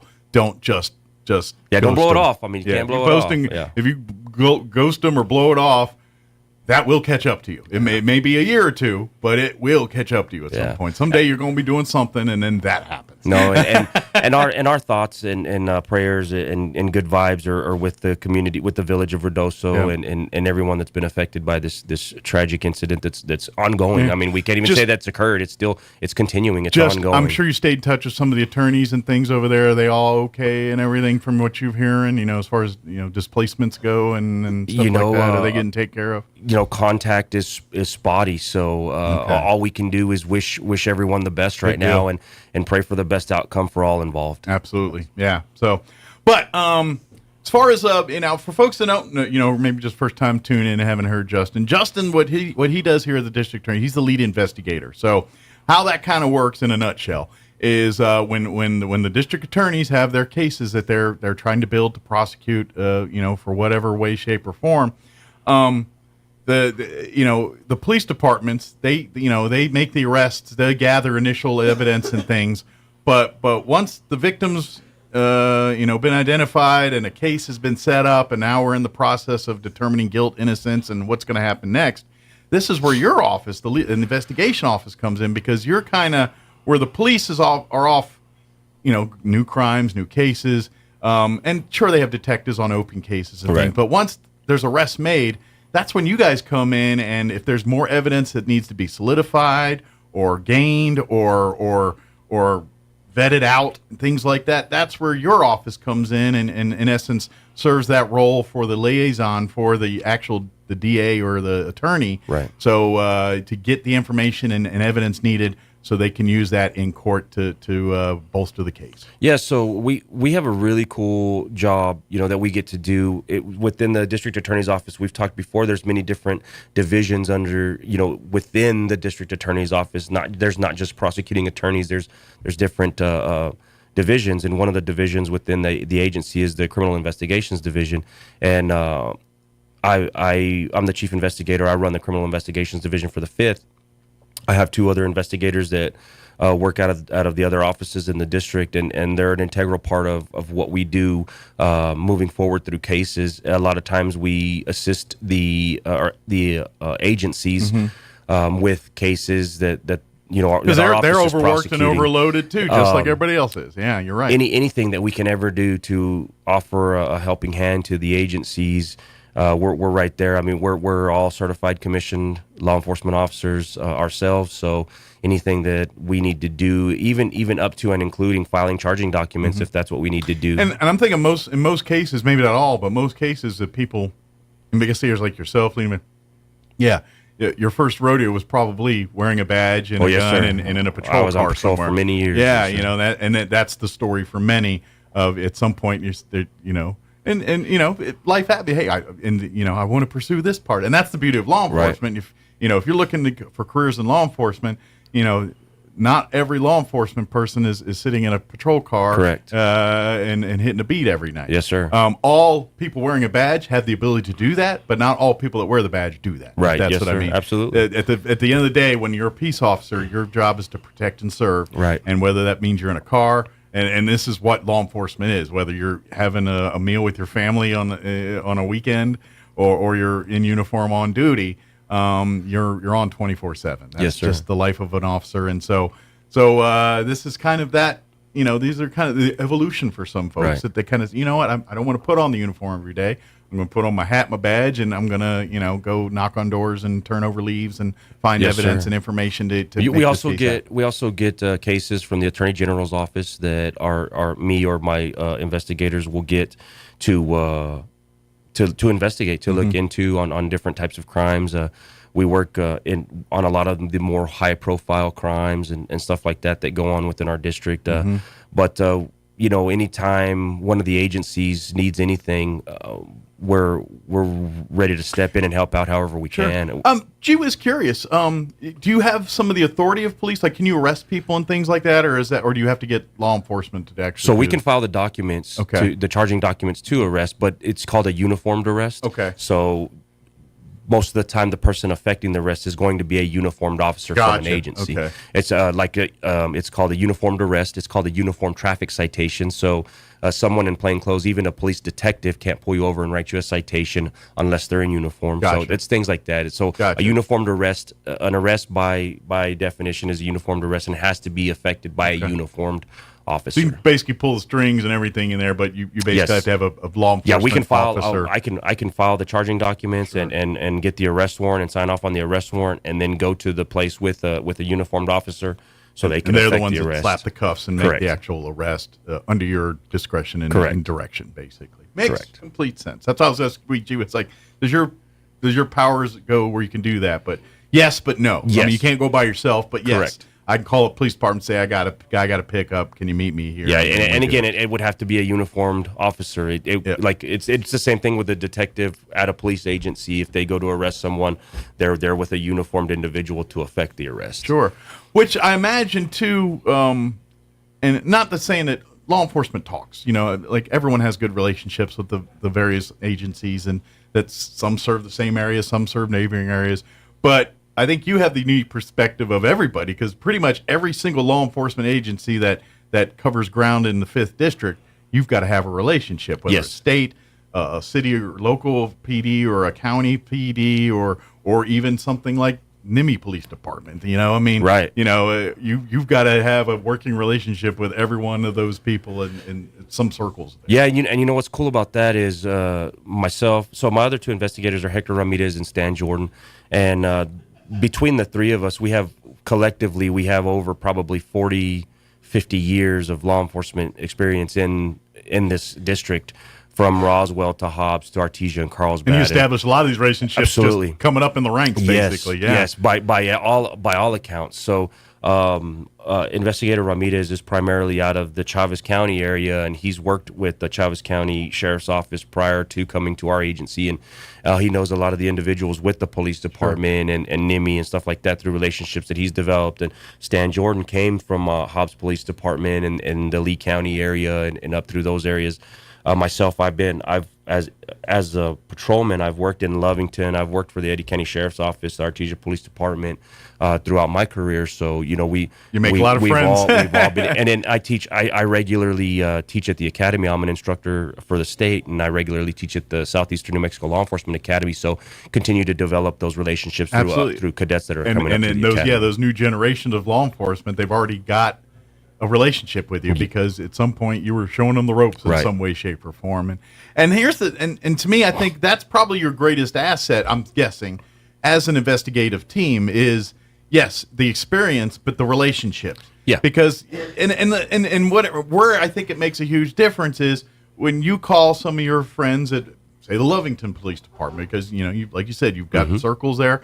When there's like, oh, Justin's calling, they're going to give it a little more weight because they know you as a person, an individual, and you're not going to blow smoke if smoke is not needed to blow, because they just know your history. So when you come and say, hey, this is serious, I need you to put a priority stamp on it, they're going to jump too, because that's Justin asking, because we know Justin's not going to call right wolf on us. You know what I mean? Right. And your other investigators have those same kind of relationships throughout. And so when your people talk, it probably carries a little more weight just because of the relationships you made and things, and they know if it's coming from here, there's some seriousness to it, or where sometimes someone else will come in and say something like, yeah, we'll get to it.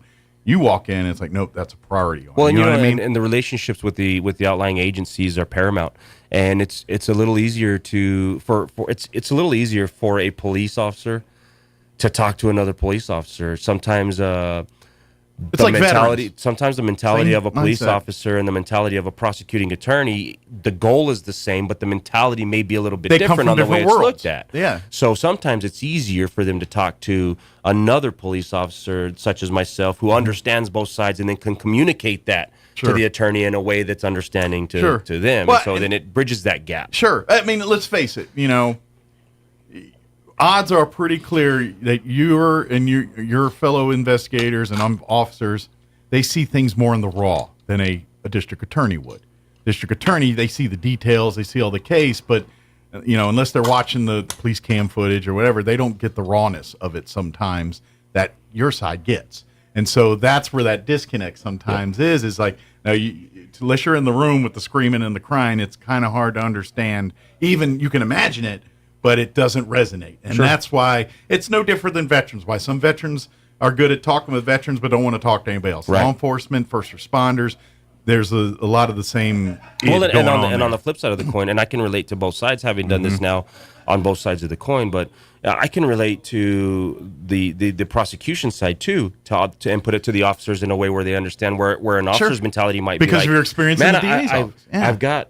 I've got all this right here, and they're still saying that I need X, Y, and Z, and then I can step in and say, yes, they need X, Y, and Z. This is why, and then they go, oh, okay. Yeah, I get it. Yeah, you're the liaison, the Sherpa, so to speak, and you speak cop, you speak lawyer, and you can talk cop to cops and lawyer to lawyer, and transition between the two. And we hope so. And sometimes to have that person in the room is the difference between success and confusion. Yes, sir. Because at the end of the day, like I said, those relationships are paramount, and we're all trying to achieve the same goal. Mm-hmm. Absolutely. Our office and the outlying law enforcement agencies, we're all trying to accomplish. And you also need the perspective, because let's face it, there's things that a law enforcement peace officer, their priorities, what their duty is for what it's supposed to be there, and what an attorney's end game. They're the same, and we want to get people, victims justice and protected, and the accused serving their time and doing what they're supposed to do for the punishment of what they did. That is all agreement, but like you said, sometimes the lawyers know things that police officers don't. It's like, look, I get what you're feeling. The interpretation of the law. Yeah. And what I can prove versus what we know is right isn't always the same. Exactly. And from a law enforcement perspective, they don't see it maybe from that angle like an attorney would. And then conversely, the attorney's like,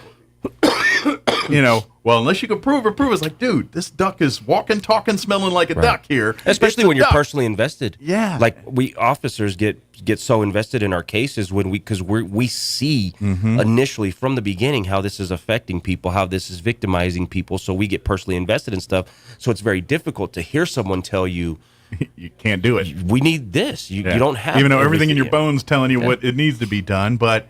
And this is the beauty and the greatness that is our legal system. You are innocent until proven guilty, despite the rumors, the thoughts, the what you think you knows.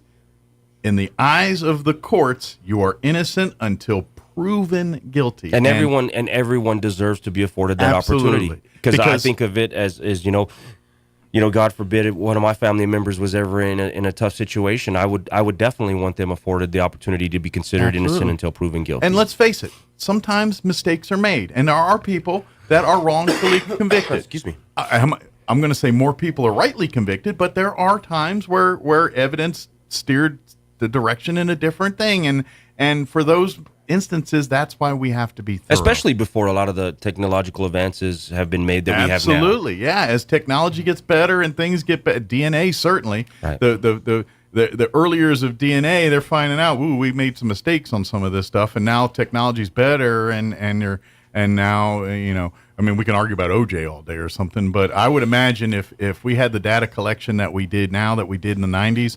OJ probably would have been convicted. I'm just a hunch, but yeah, I mean, I'm just spitballing here, but that's case in point is what I'm trying to say here. Right. It's and vice versa. Sometimes the evidence pointed one way. That's why you hear those. Again, they're rare cases, but of the person that did serve 30 years and turns out they didn't kill the person. Yeah. It was the kid up the street or something. Well, like and the advances that we've made with technology now are the ones that are overturning those cases from 30 years ago. And so, but that is for the very reason why we go over the top to make sure someone's guilty. Right. And even though everyone in the room is like, yeah, we know, but if you can't prove it, then they're not guilty. Right. That's how our court system works. And I know if you're on the victim side, it sucks and you're mad and you feel hopeless. But what if the shoe's on the other foot and it turns out you didn't do it? Right. And that's why we do it this way, because we'd rather err on the side of caution and be overabundance on putting someone that's going to be a life-altering thing, or they're going to be behind bars the rest of their life or something like that. We better darn sure get it right. And that's the goal at the end of the day. So they're going to go over the top. And so what an attorney needs to go over the top versus what a police officer needs to go over the top aren't the same things. And sometimes that's the disconnect there. Right. So, and that's where guys like Justin and his team can come in and, all right, this is what's going on. And they trust you because you chewed that dirt. And same with the attorneys, because you're in the room battling with them, fighting and getting them everything. They trust you. And that's kind of where you guys have such a great niche. And without your office, I have no idea what kind of chaos would be going on in between getting cases prosecuted. And well, you know, and a lot of the reason why we're successful, or why we're able to see the success that we see in our district, is because of our district attorney Diana Luce and the authority that she gives me and my team to do our job, because she is pro-police. So having a DA that's pro-police really helps us do our job, because our commission is my commission comes from the district attorney. She's the one that commissions us. And so, you know, just like what I was talking about as far as our ability to do our job, it's just like a deputy or a patrolman for the city police, except our jurisdiction, because we're commissioned through the district attorney, our jurisdiction is the entire 5th Judicial District.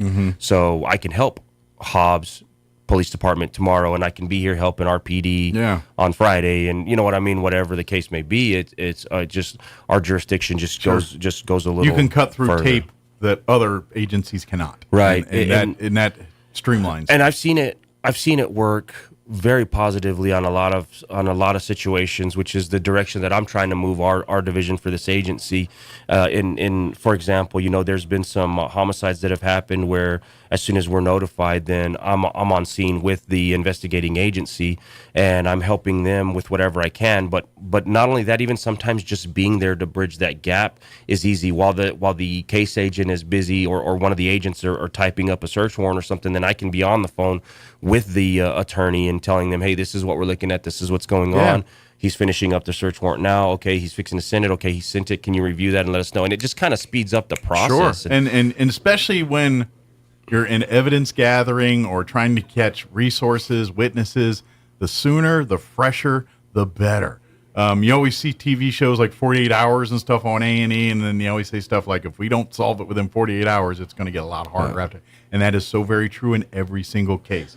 When incidents happen, things are fresh in people's minds. When evidence is most abundant and fresh at that time. Right. So time is of the essence on some of these kinds of things. And so those little things you're talking about, while the case officer's doing this, you can go, this allows evidence that might be of a time-sensitive nature, or, you know, time changes people's thoughts. Sure. And so as the longer you wait to interview witnesses, the longer the greater opportunity that some details get missed or left out. Right. And so that's probably the difference between success and failure in some of these cases is those early moments. Right. Those moments of coordination, and is everybody covering all bases here? And for you to be in the room to help navigate that, that's probably sometimes the difference in prosecution and acquittal on a case. Right.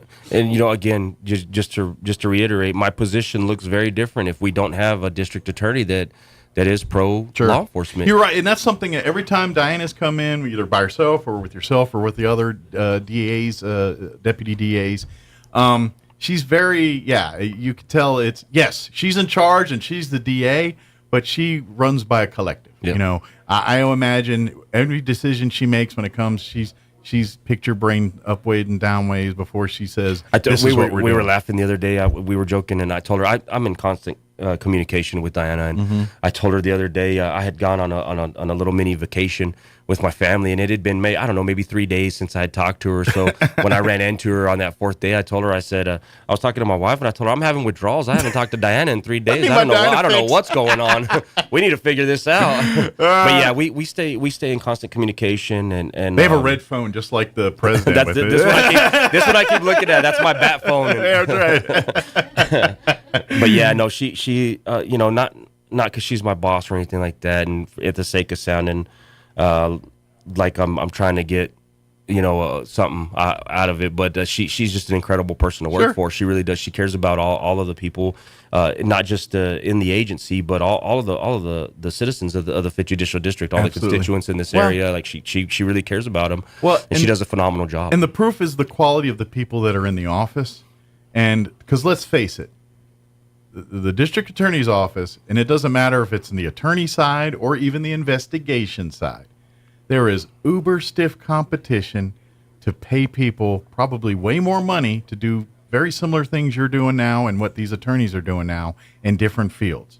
So for folks to not only be here, but to put in the time that yourself and some of the other deputy DAs have called the 5th District home, that in and of itself is a unadvertised advertisement for the quality of what's coming out of the office. You know, people don't stay where they're not happy. Exactly. Especially when they have options. And let's face it, attorneys always have options. Right. You know, when they get to investigators at your level, there's many, many people in the private and government sector that are pulling you to try to get you to come join their team. Right. And let's face it, private companies, I mean, look at oil and gas. When it's good, it's real good. Right. When it's bad, it's bad.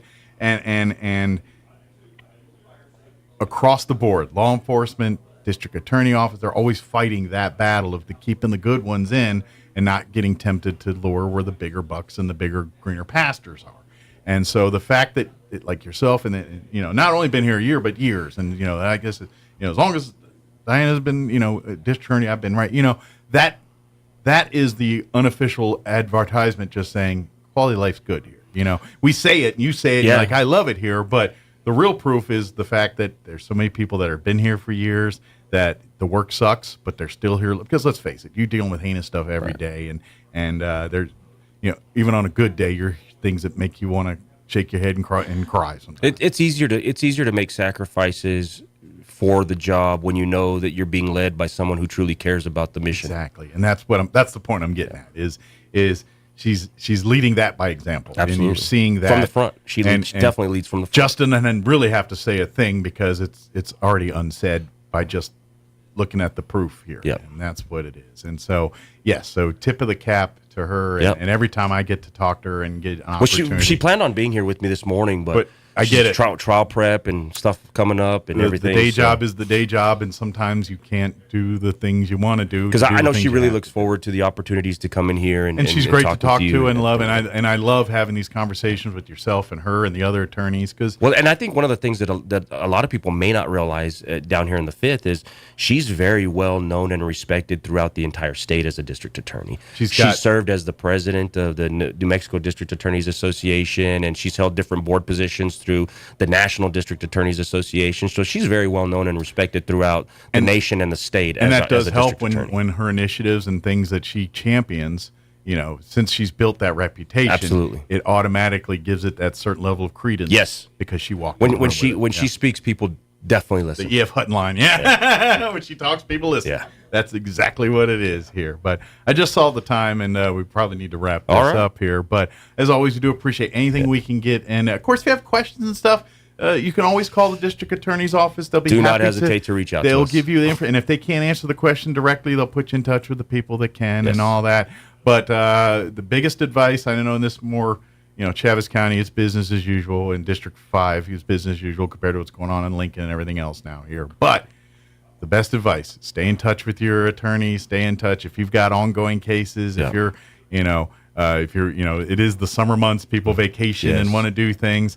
If you're got pending cases, maintain sure you're green light, your attorney, and so you don't get the I didn't know, and then you end up arrested because you didn't know. Right. That's the idea. Yeah, and our thoughts and prayers and good vibes are out to the village of Ruidoso and everybody that's affected by this tragedy. Look up the DA Dogs on Facebook. Sign up for the golf tournament in October.